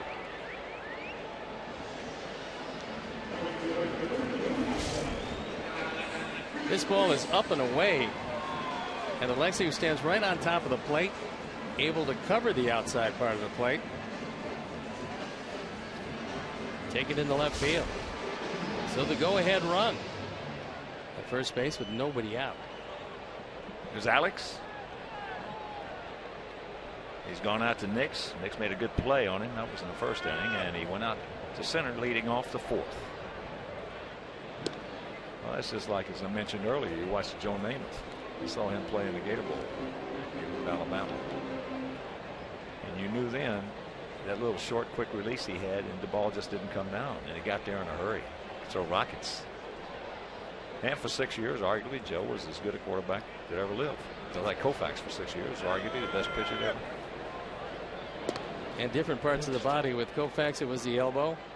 With Namath, he lost his knees. And still had the great arm. Always had the great arm. Yeah. Just had no mobility, and eventually left the game long before he probably should have. And for Sandy Koufax, certainly left the game long before he should have.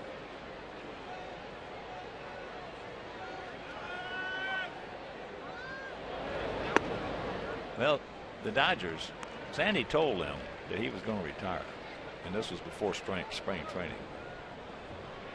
The Dodgers offered him $100,000 if he would delay his announcement until after spring training. And Sandy wouldn't do it. He announced his retirement. He told me that if he had pitched another year, he would have been a cripple for the rest of his life. Look at this. A little chopper. So now Alex will pull up at second.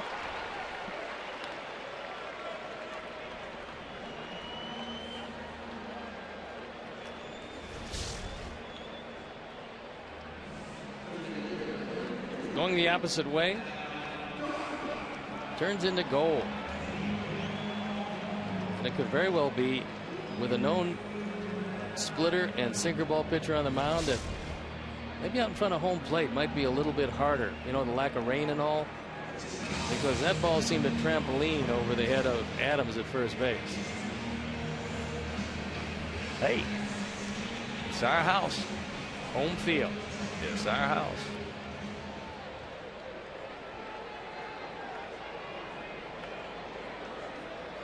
That same ball in 1967 was stuck in the mud in front of Eddie Stanky. Thing like a swamp. First pitch strike to Adam. Adam has popped up to center, singled, and scored. That was on Gillespie's single. Adams been seeing it real well. And this should be a pretty decent matchup for him because Kuroda likes to keep the ball down. That's where he lives. And Adam is a dead low ball hitter.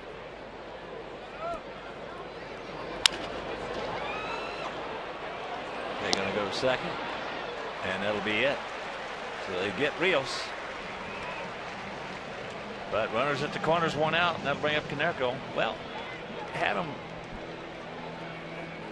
has been hot for the last month.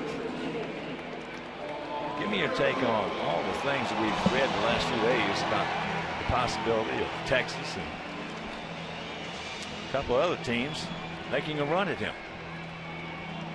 Well, I would think at this point, the way he's swinging the bat, the question would be, number one, he becomes much more valuable because I'm pretty sure that he would clear waivers with his contract for next year. Then you come and you play, I mean, and we don't know any of this for sure because we're not privy to these conversations, right. But usually what happens is you play let's make a deal.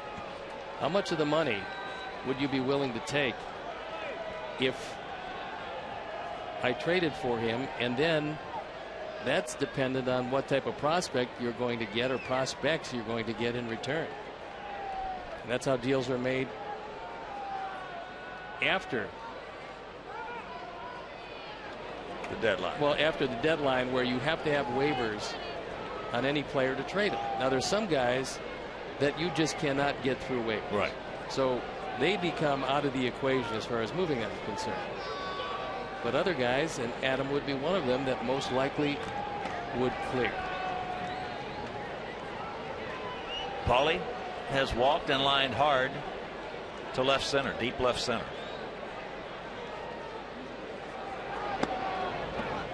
Went after that pitch nicely. Took it. 1-0.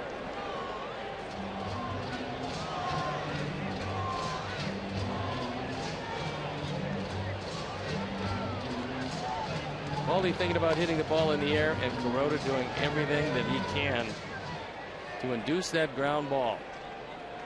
Got Nix playing him as dead pull hitter. He's backing over toward the line. But you've got Nunez and Cano both playing him up the middle.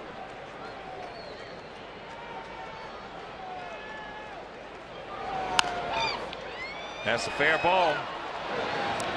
Cano, they cannot turn it. Sox lead at 2-1.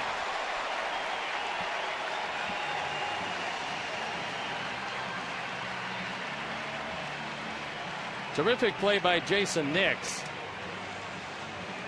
And Paul realizing that if he can beat this play at first, it's going to be a run. He has to give some ground. Makes a solid throw, and Cano has to take a step back. And Paulie running as hard as he can run. He knows that's the go-ahead run if he beats the throw. It was an excellent, a valiant effort from Nix and Cano. Cano from underneath. He and Beltre, the best two throwers in baseball. So here is Gillespie.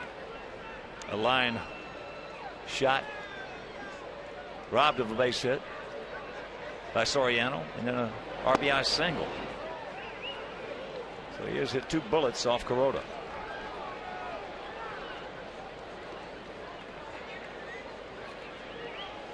Two 7-0 for us, 1-4-0 for the Yankees.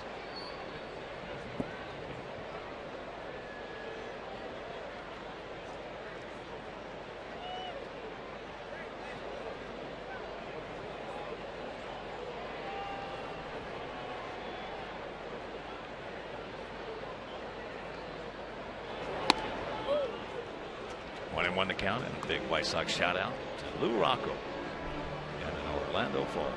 Lou and all the great folks at Global Sourcing International watching in tonight, pulling for a White Sox victory. They won the opener last night 8-1. And the final tomorrow night. Make your plans to be with us here. Hector Santiago against CC Sabathia. Steve told you Sabathia has been struggling. That slider has not been sliding all that well for the big man.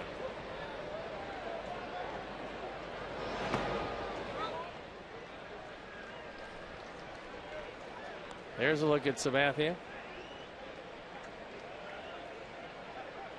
who normally is going to give you anywhere from 17 to 22 wins.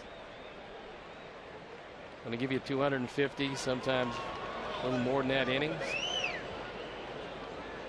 He's going to take the baseball. He always takes the baseball.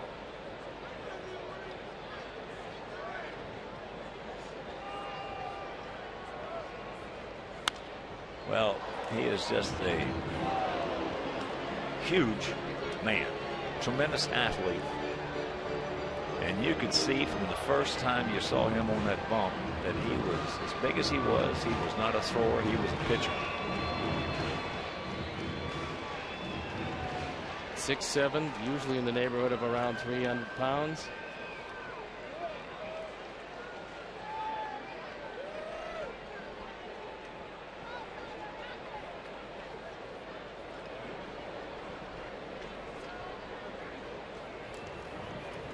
One in, two out. 2-2. Full count. Beckham on deck. 23,826.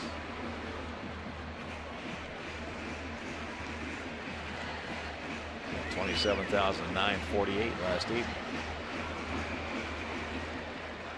Nice gap out there in right center if he can find it. Only thing is Brett Gardner can close those gaps in a hurry.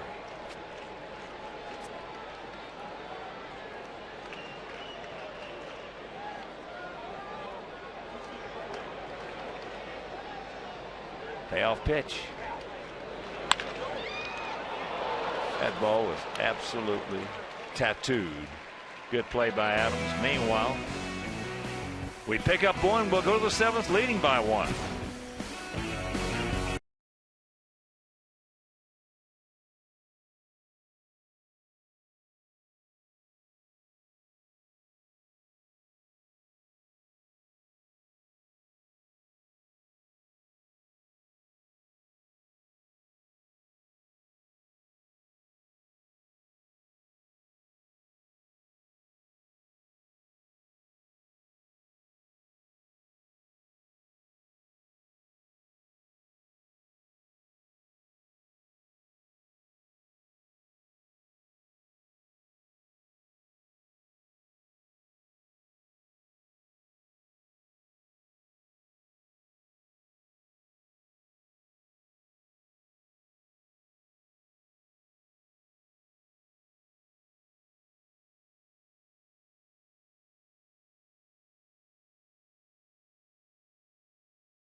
Run we gave them in the first, we tied it in the fourth, and just took the lead in the sixth.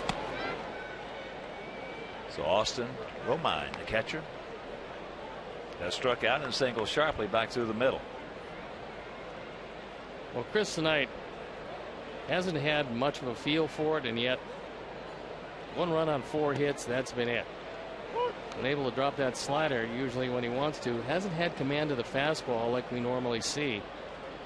There are the numbers, the 4 walks, the 1 hit batsman. But he's really become a battler.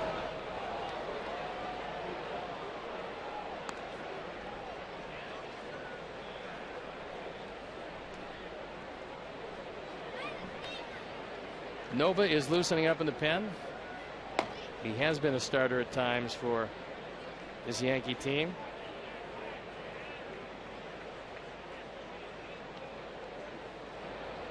Well, again, probably in Girardi's managerial career, without question, the most he's had to zig and zag. It's tough when you pencil in a ball club you think you're going to start the season with, and it just disappears. So a good strike, and one of the few times that Chris has actually recorded a strikeout swinging. That ball was way out of the zone. Again, he can't pinpoint the fastball, yet Romine went after it.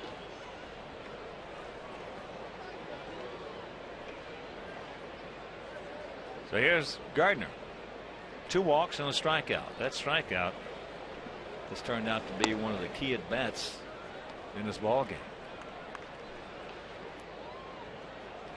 With 2 base hits and a walk in the 5th inning, if he'd have gotten on, there'd been some problems. Strong arm of Beckham got him. Beautiful play by Gordon. But Gordon realized that he couldn't throw that ball from the side and still get Gardner, knowing how fast Gardner can run. So he straightened up and he poured it across. Chris tries to backhand it. Gordon stays over the top and gets it there a full step ahead of Brett Gardner.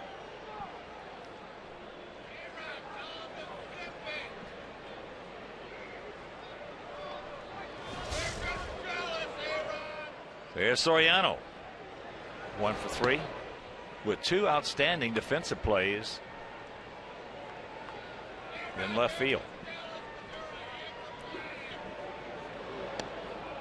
And has scored the only Yankee run. Scored from second base on a wild pitch.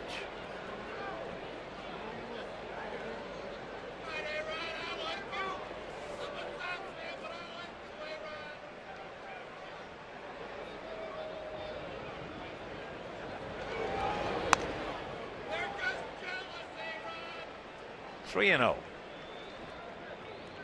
Hang loose. Don't throw him a cookie. Taking all the way.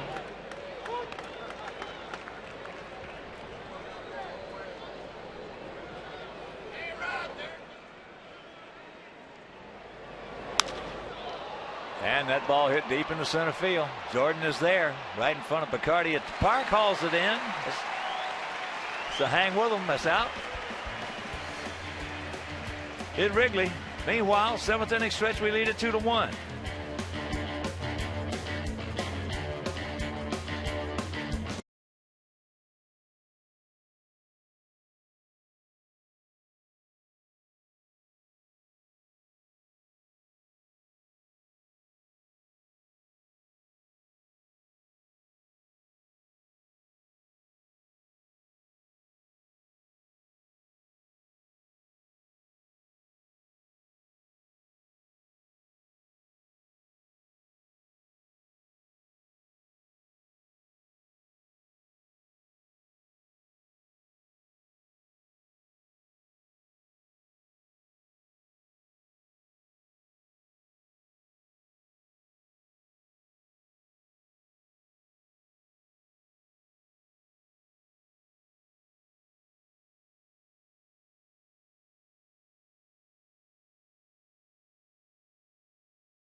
get ourselves a 2-1 lead here in the bottom of the 7th inning. Chris Sale just happy to have a lead. And now that he's got it, I'm pretty sure he's going to be more than equal to the task to keep it. Tell you what, he is some kind of competitor. Especially on a night like tonight. I mean, look, the overwhelming stuff he's always going to have. But tonight, with no real idea about the release point for his fastball, he still held him to 1 run through 7. Well, it shouldn't have been 1 run. It should have been no runs. That was a gift run. Double play should have been routine. Double play was not turned. Then he scored from second on Soriano stole second. Scored on a wild pitch. But it will go down as an earned run. And number 1 starters are hard to come by, and Chris Sale is just that.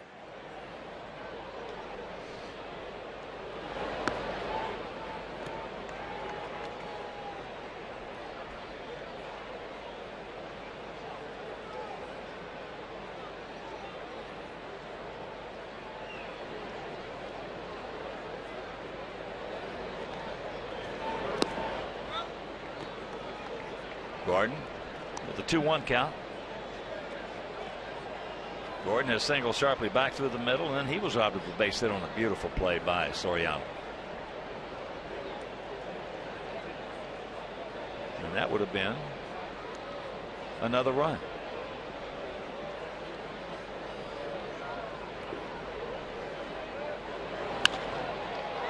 That ball hit deep into left center field. Soriano looks up and it's off the wall. 1 hop over the fence, so a ground rule double by Beckham. Sully's happy.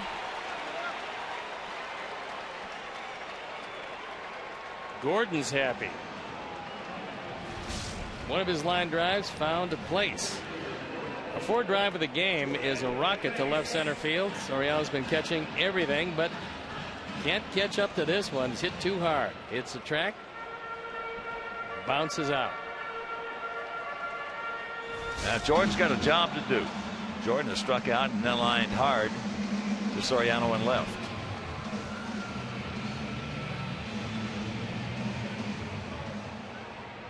Well, he hasn't shown that he can pull Kuroda yet. And if you have to bunt this ball to Nix, you got to get Gordon to third base. Whatever floats your boat has got to get it done. Yep.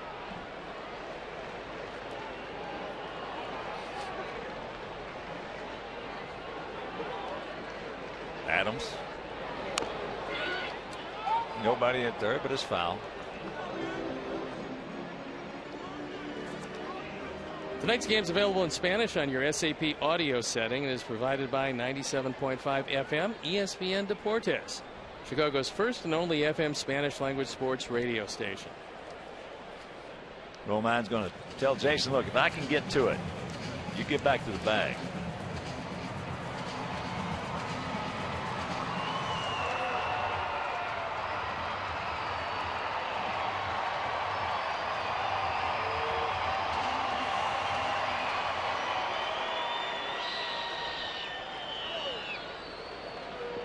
One to count.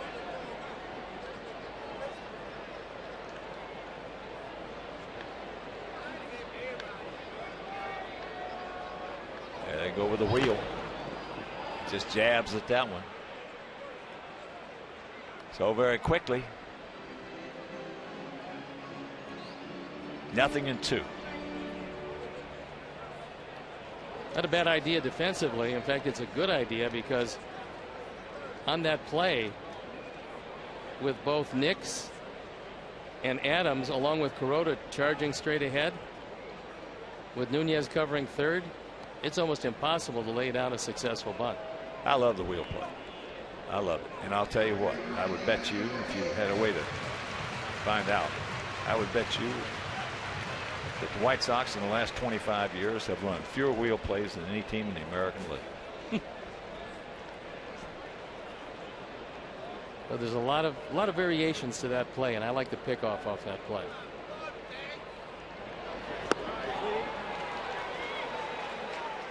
One out. Got to make him get the ball up, and Jordan just could not do that. Another splitter. Second strikeout of Danks.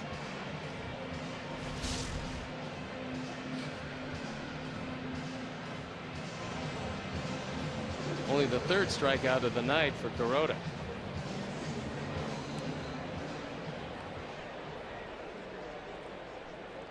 Here's Josh. He struck out, and then had an infield single.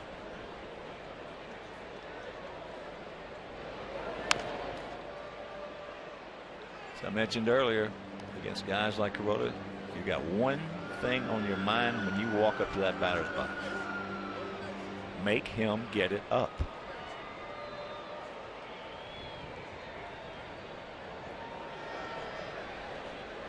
If you don't, you're going to probably go 0 for 4.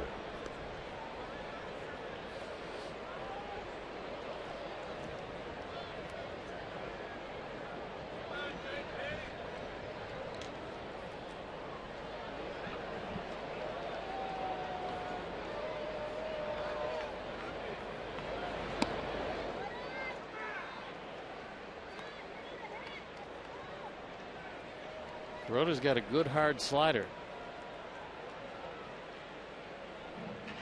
As we talked about in the open, Kuroda right now is the best they got.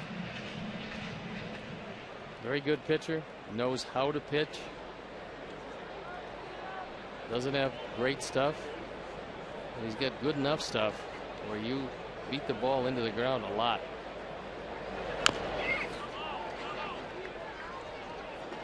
One and two the count.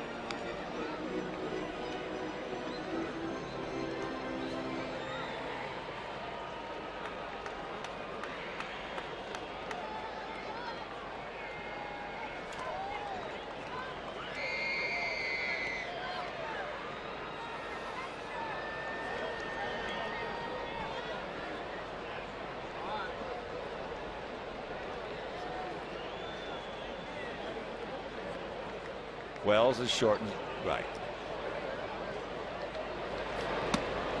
Lays off that one nicely. 2-2. Gardner straight up in center.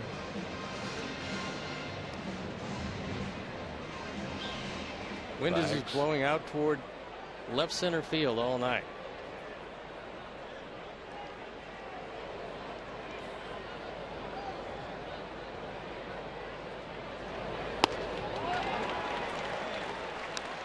Two down.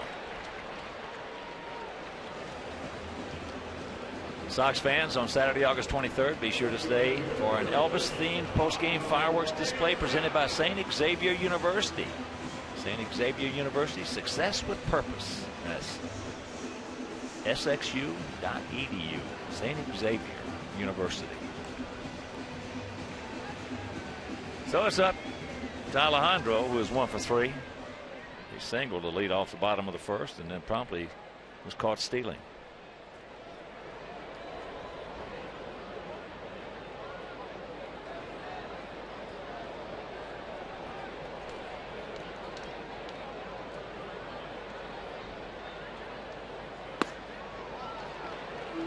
Fastball at 95. Up out of the zone. That was by far the best fastball he's thrown tonight.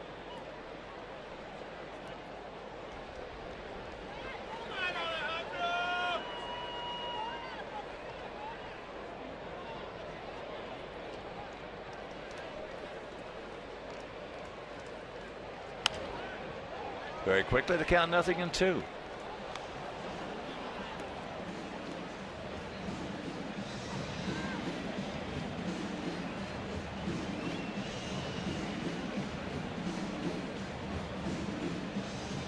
Ready to deliver pitch number 105. And still nothing wrong with the stuff. So there's been no decrease in anything to this point.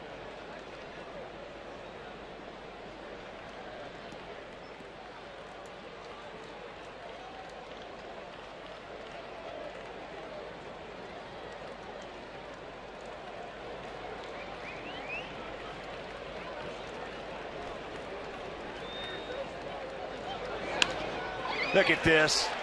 No! Just fouled. Dadgummit.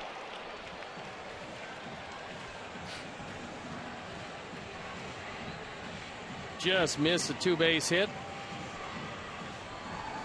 Hunter Wendelstedt right on the line. Fought it off the end of the bat, trying to protect. And unfortunately, it slices foul.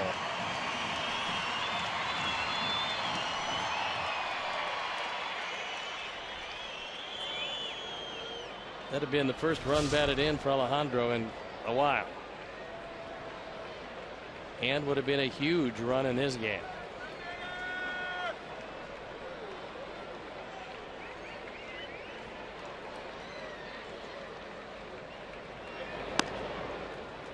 One and two the count. He's still got 94-95 left in the tank.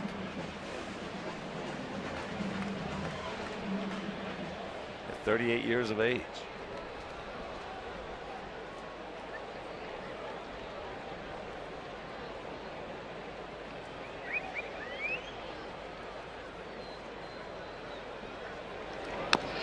Chops that one foul. Well, he came over in 08 to the Dodgers. And in that short season over Japan, he put some innings in. 190, 205, 212, 189, 83. It's Larry Rothschild you're looking at, the pitching coach, longtime pitching coach of the Cubs and former major league manager of the Tampa Bay. Well, at the time they were the Devil Rays. And another foul.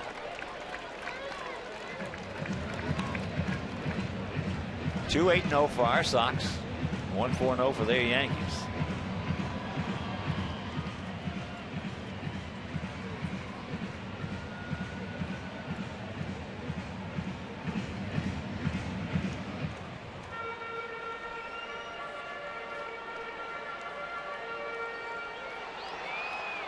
Once again, a reminder, be with us tomorrow night. Hector Santiago against CC Sabathia. So make your plans to be with us. If you can't, that game will be over Comcast Sportsnet. Big gap out there in right center if he can find it. 2-2.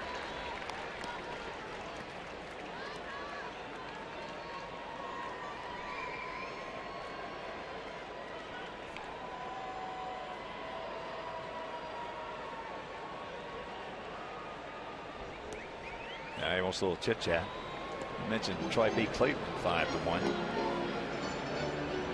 Indians at home this year against Detroit are 1-7. Huge 4-game series. The Indians seemingly had it in the bag in last night's game, which would have probably set the tone for the entire series, facing Verlander tonight. Yeah. Justin was better than Masterson. Verlander beat Masterson. That was a tremendous matchup. That ball hit hard. He's not going to get that one. There comes Beckham. He's going to score on the double by Diaz, and our Sox lead it 3-1. Yes. Good at bat by Diaz. Abia number 46, and Alejandro really battled that time. He finally got one down to his liking. It was away. Kuroda had stayed away most of the at-bat. This time he crushes it over the head of Wells. And for Chris Sale, sitting there on the bench, when you see a leadoff double in an inning, only to see a couple of strikeouts with the thought of perhaps leaving him right there, that becomes a huge hit. No question. How do you think it makes Jordan and Fegley feel now? It bails them out. They picked him up. That's it. Pick up your teammates. Now they're going to have a bit of a lengthy discussion.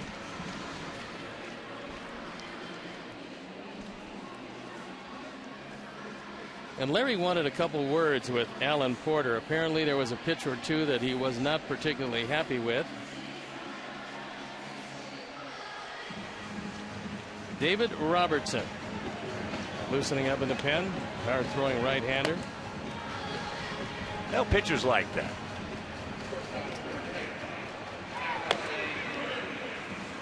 But that pitching coach out there or the manager, they have a few words with that umpire.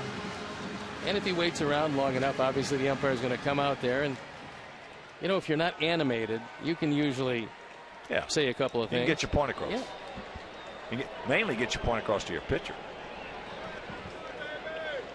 Pick him up. Don't stop now, boys. First pitch strike. Alexei led off last inning with a single. Came around to score. He's 1 for 3.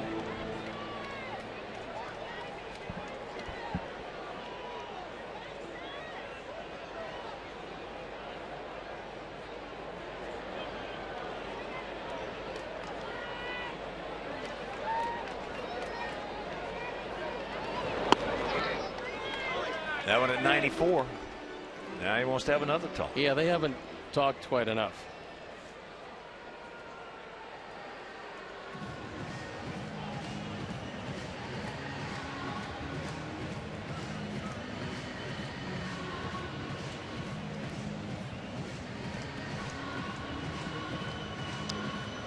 St. Louis leading the Dodgers 2-1, top of the 7th. Then St. Louis.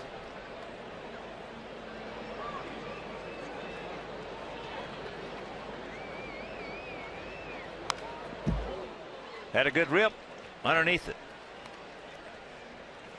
Cincinnati beat Oakland 3-1 at the Great American Ballpark. Mets beat the Rockies 3-2 at Citi Field. Pittsburgh 24 games over, 68-44. They beat the Marlins 4-3. Phillies over the Cubs 9-8 at Citizens Bank.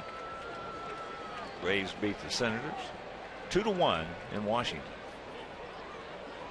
Atlanta keeps on rolling right along.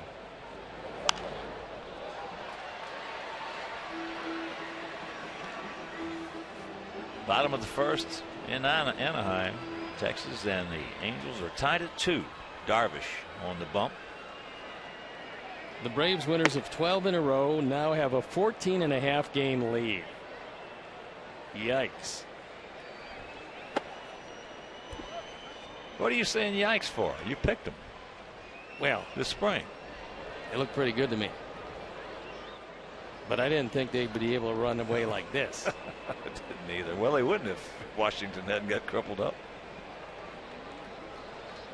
That's a good team, the Braves. That's a very good team.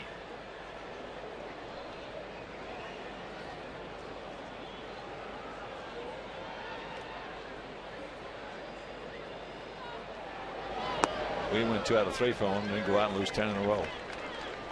I talked with Chip Carey today, and he said, unlike the way we looked, and Chip is their television broadcaster, their play-by-play man, he said, unlike the way we looked at your ballpark, he said, since then we're literally playing as well as we can possibly play. We've gotten everybody back. The team is healthy, and they just go out there every day and do whatever it takes to win.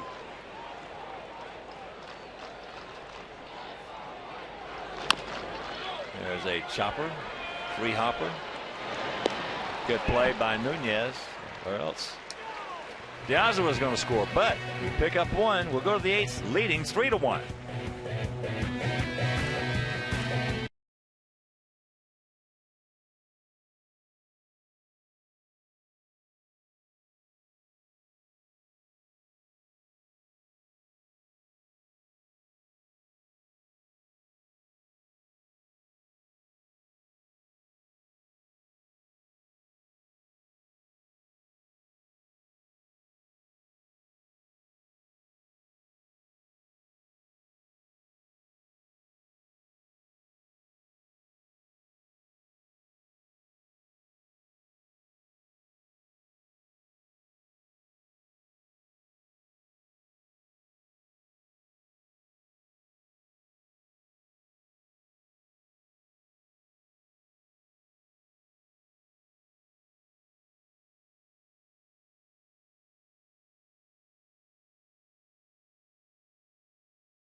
And guess who came to the plate? It's hard to tell, isn't it? First pitch to Alex. Curveball strike. Alex's walk was hit by a pitch. Then in the 5th inning, a couple of guys on, in fact, he just rifled one right to Jordan Danks in center field. Hit it right on the money.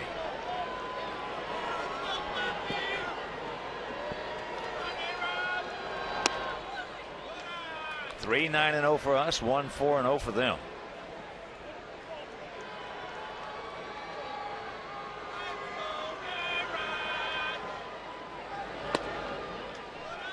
Close pitch, didn't get it. And the count 3-1. No walks. Again. Nate Jones, Donnie Veal listening in the pen. He can hit as well. And he will. So the leadoff single.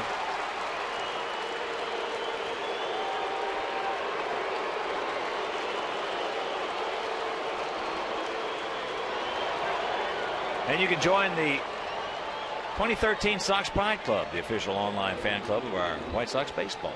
For members only ticket opportunities, a special membership gift, and commemorative photo, as well as exclusive perks throughout the season, all for just $29.95. So visit SoxPrideClub.com to join today.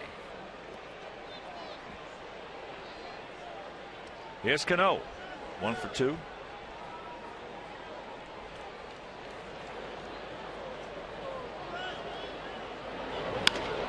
Line drive, and that's out number 1. Got that ball inside on him. Not an easy thing to do. Well, Cano's got a great approach against left-handers, especially tough left-handers. You watch him over the years. He wants to stay closed, and consequently he'll jam himself some, which is what good hitters do. Well, that is going to be it for Chris Sale. Undoubtedly, with the right-handed part of the lineup coming up, it's going to be Nate Jones. So the fans here really appreciating the job of Chris Sale tonight, as they have all year long. He got 3 runs, which for him is a bonanza. And to this point, he's made it hold up. So a tip of the cap, and we'll step out and be back after these messages.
Our throwing right-hander seemed to have found it about 20 appearances ago, and since then he's been close to unhittable.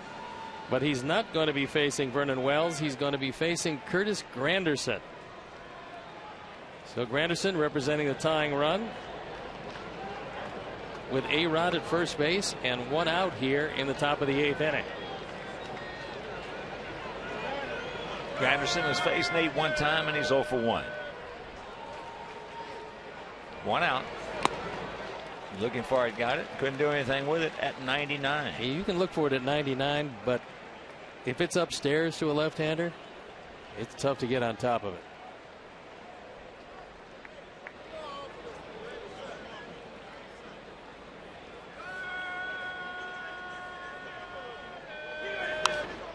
Very quickly, the count 0-2, especially coming off that bench.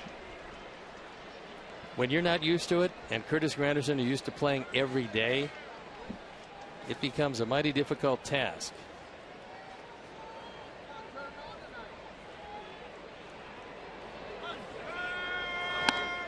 In fact, this is the first pinch hitting appearance all year. That pitch there at 100.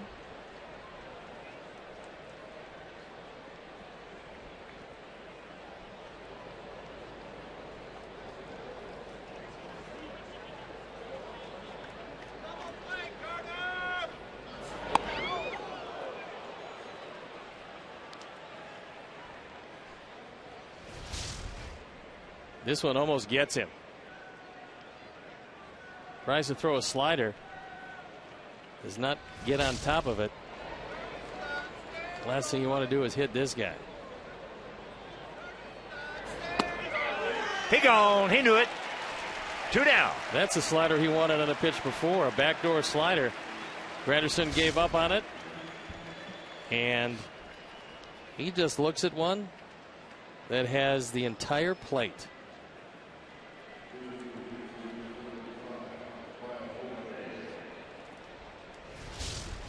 Lyle Overbay has come out to hit. Jason Nix.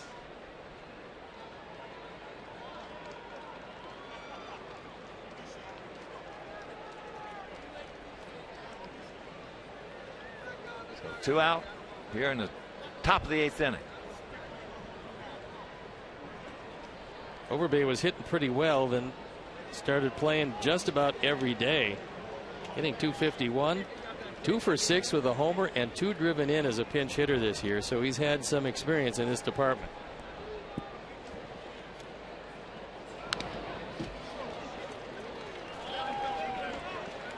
First time Overbay has ever seen Nate Jones from 60 feet 6 inches.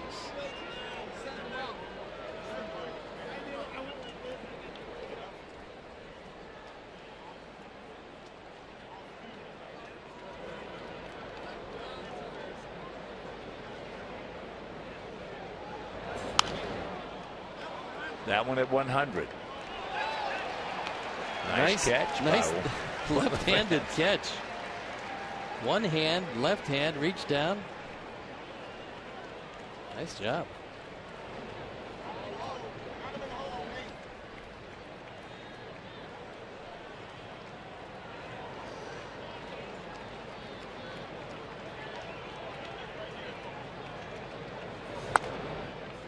That one at 99.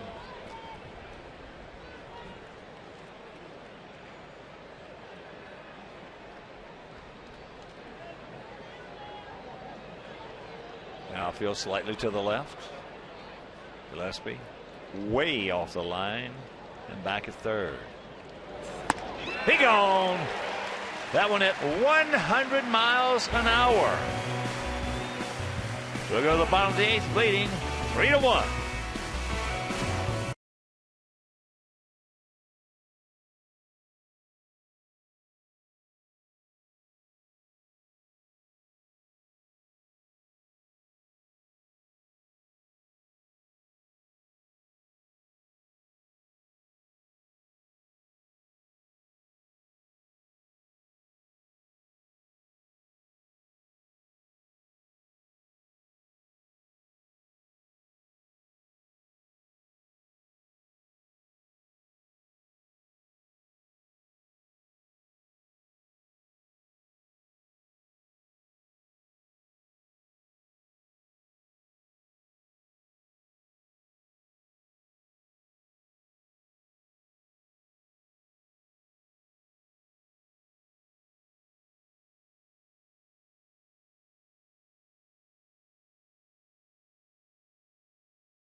been an errorless game as Chris Sale went 7 1/3. Didn't have as good control, but he really battled him tonight. Alex Rios extended his hitting streak to 8 games with his single in the 6th. Your Chicagoland and Northwest Indiana Honda dealers, as reliable as the cars themselves. Curtis Granderson stays in the game in right field. David Adams shifts over from first to third. Lyle Overbay stays in the game at first base. And David Robertson on the hill. Record 4-1. Terrific ERA of 1.79 on for the 49th time. Opponents hitting a paltry 184. So here's Alex. 1 for 3 with that single in the 6th.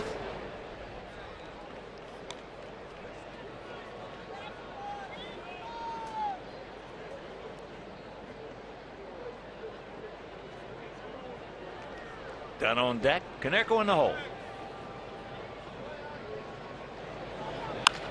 There's a shot right at him. That's a hang Wolfham for Rios. And fans, you've known for years that StubHub is a great place to find the seats you want to see the White Sox play live. Now they've added StubHub fan rewards so you can earn a little extra with your tickets like seat upgrades. So head to StubHub and get your White Sox tickets today.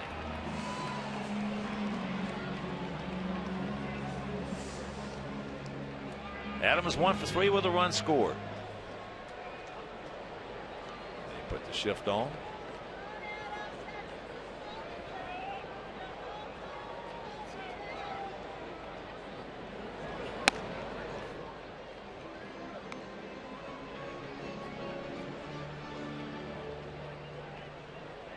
Addison Reed getting loosened up and ready to come in to try to nail it down. That ball hit high and deep. Soriano got the bead and the ball right in front of the fence.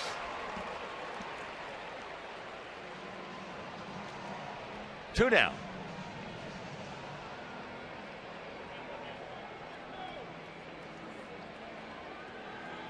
That is the final from Kansas City. Minnesota shuts them out 7-0. Albers over Shields. Well, the bigger plays of the night came because Paul Konerko ran as hard as he possibly could down the line and beat a double play throw to plate a run. The go-ahead run in the ball game, that coming in the 6th inning.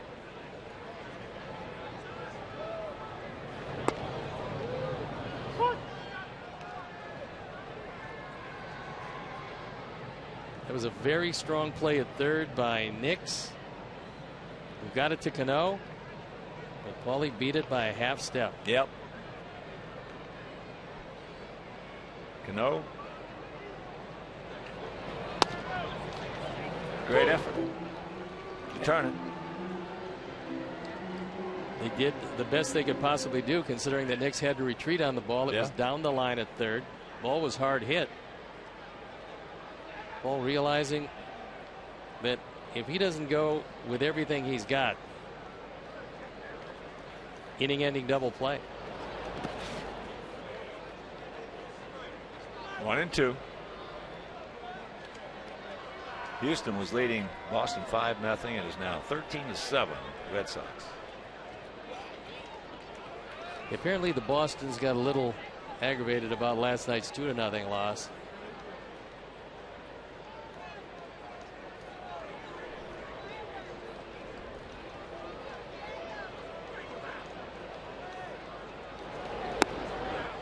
Check. Well, Miguel Cabrera got his 100th RBI tonight. He becomes the 5th player in history with 10 straight seasons of 25 or more home runs, 100 or more RBIs, joining Alex Rodriguez, Jimmy Fox, Lou Gehrig, and Albert Pujols. That's something. That ball is smoked. They're not going to get that one, but they will get there and hold him to a single. So Paulie, center cut a couple of them tonight.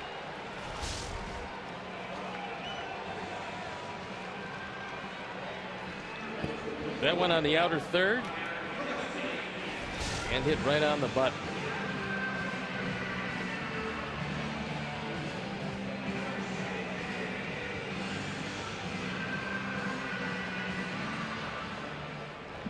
So here's Gillespie.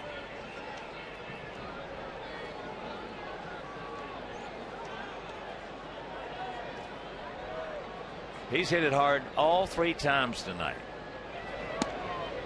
Takes breaking ball strike.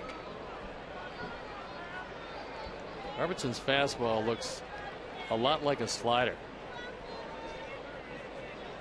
It comes in, moves into the left-hand hitters, away from the right-handers.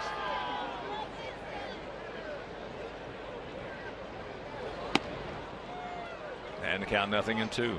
Well, the Yankees schedule hitters lower third of their order: Nunez, Adams, and Romine.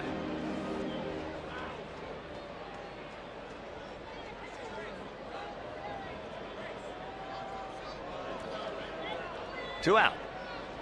And the 0-2 pitch. Nice block by Romine. Yeah, you might have to worry about still is the one guy that Joe Girardi has not used coming off the bench, and that's Ichiro. So we're likely to see him as a pinch hitter in the ninth. Tony Pena, former Major League manager, and the right-hand man of Joe Girardi standing next to him. There's a look at Ichiro getting loosened up. I would say we're going to see him. Absolutely. 2-2. Ichiro, 39-year-old future, 2-time Hall of Famer. Just an amazing career overall.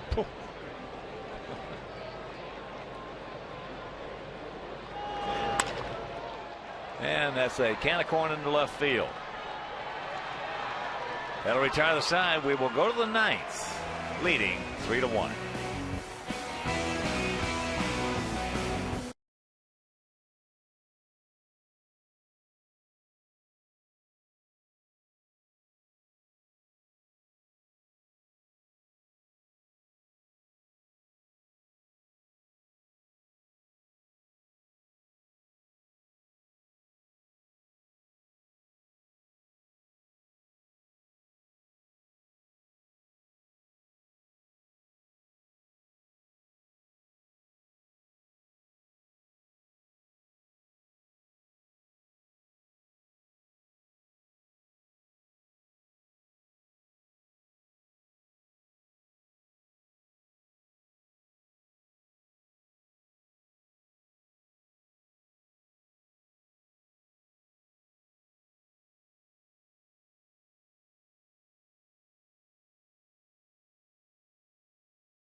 Dealers for their support of local youth baseball leagues. Local Chevy dealers are supporting over 30,000 young players in their communities through the Chevy Youth Baseball Program. Since 2010, Chevy dealers have been providing numerous leagues with equipment kits, instructional clinics, and much needed financial support. So from the big leagues to the youth league, Chevy is truly the official vehicle of baseball. And Addison Reed comes in to try to nail it down. He's got a 2-run lead.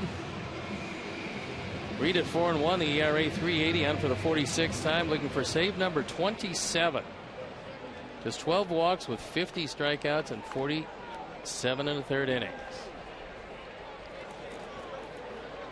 Nunez with each row on deck.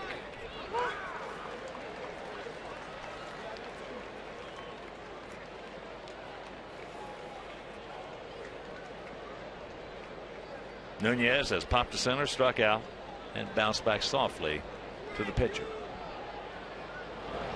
Takes the bunt, takes the strike, and the count 0-2.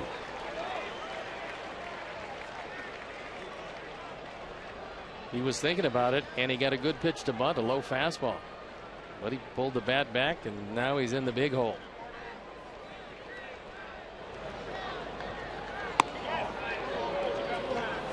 Laid off that one.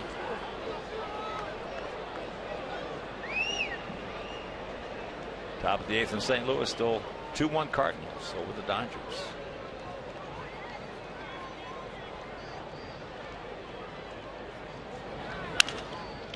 Two hopper. Big out.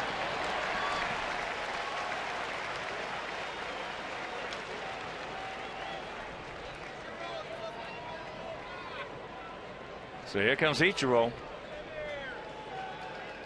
He was 1 for 4 last night. I was watching him hit underneath in the cages prior to the game for about 4 or 5 minutes. And I'll tell you, it was an interesting session. He had the guy standing very close, throwing awfully hard from a very short distance. Well, he's always had a unique approach. And get foul. It won't. So Diaza quickly gets over, makes another good play, holding him to a single.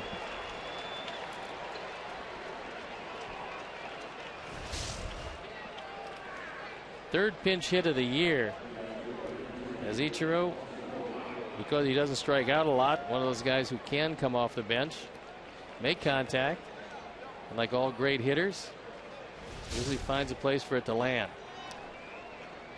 Well, it's amazing how strong he is. In every swing, there's a big grunt.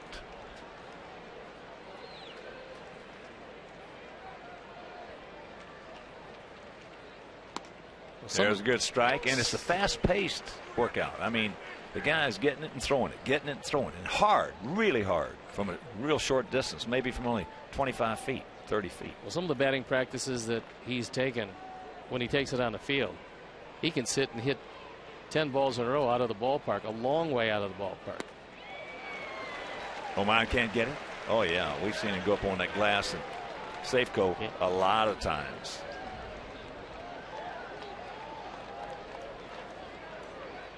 Well, Pinello tells the story when they first got him.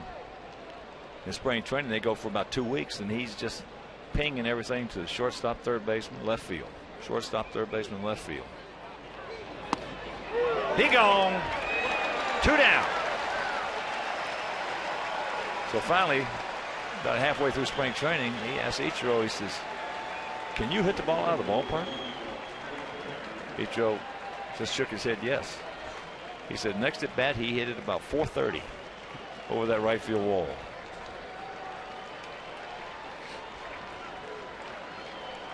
So here's Gardner. 2 walks, a strikeout, and then a beautiful play by Beckham to get the speedy Gardner at first base on a chopper up the middle. As Steve described perfectly, because he had to straighten up to get him. They were not holding him on, so that'll be indifference.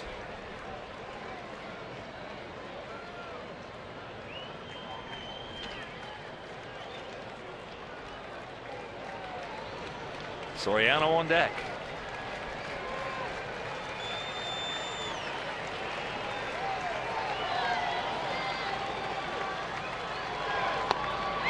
And there's a strike, so it's even at 1.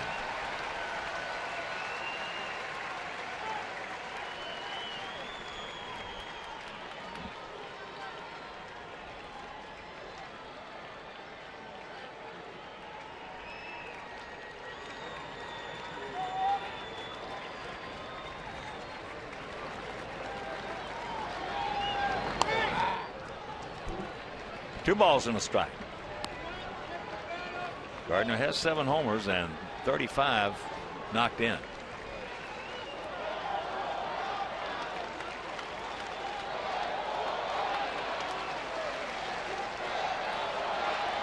Gardner's been a good player for these guys. He can really go get him in center field. He did not go. 3-1.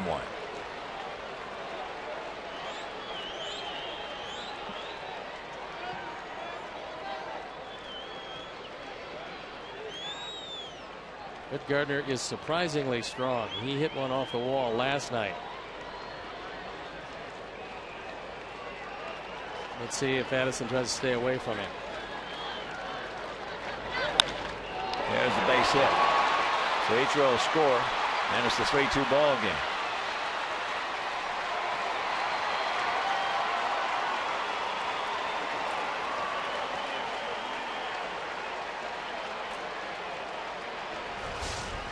He didn't stay away. He got this one middle in and up, and Gardner drives in run number 36. And now he represents a tying run.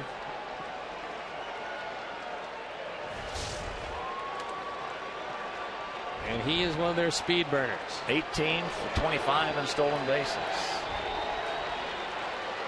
And here's Soriano, who is 1 for 3.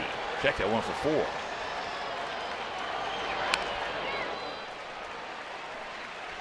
That slider right off the end of the bat.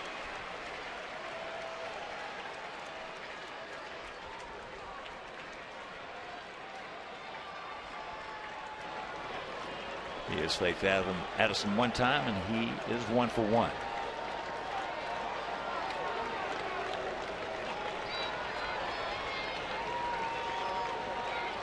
There he goes.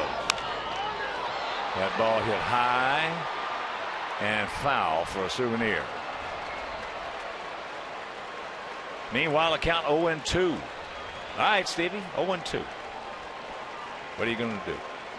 Well, I do 2 things. Number 1, Gardner runs, and I'm not concerned about him. I throw him a fastball, and I throw it inside and up because I've thrown him 2 sliders away. Right underneath his hands? I'd like to get it a little higher. A little higher.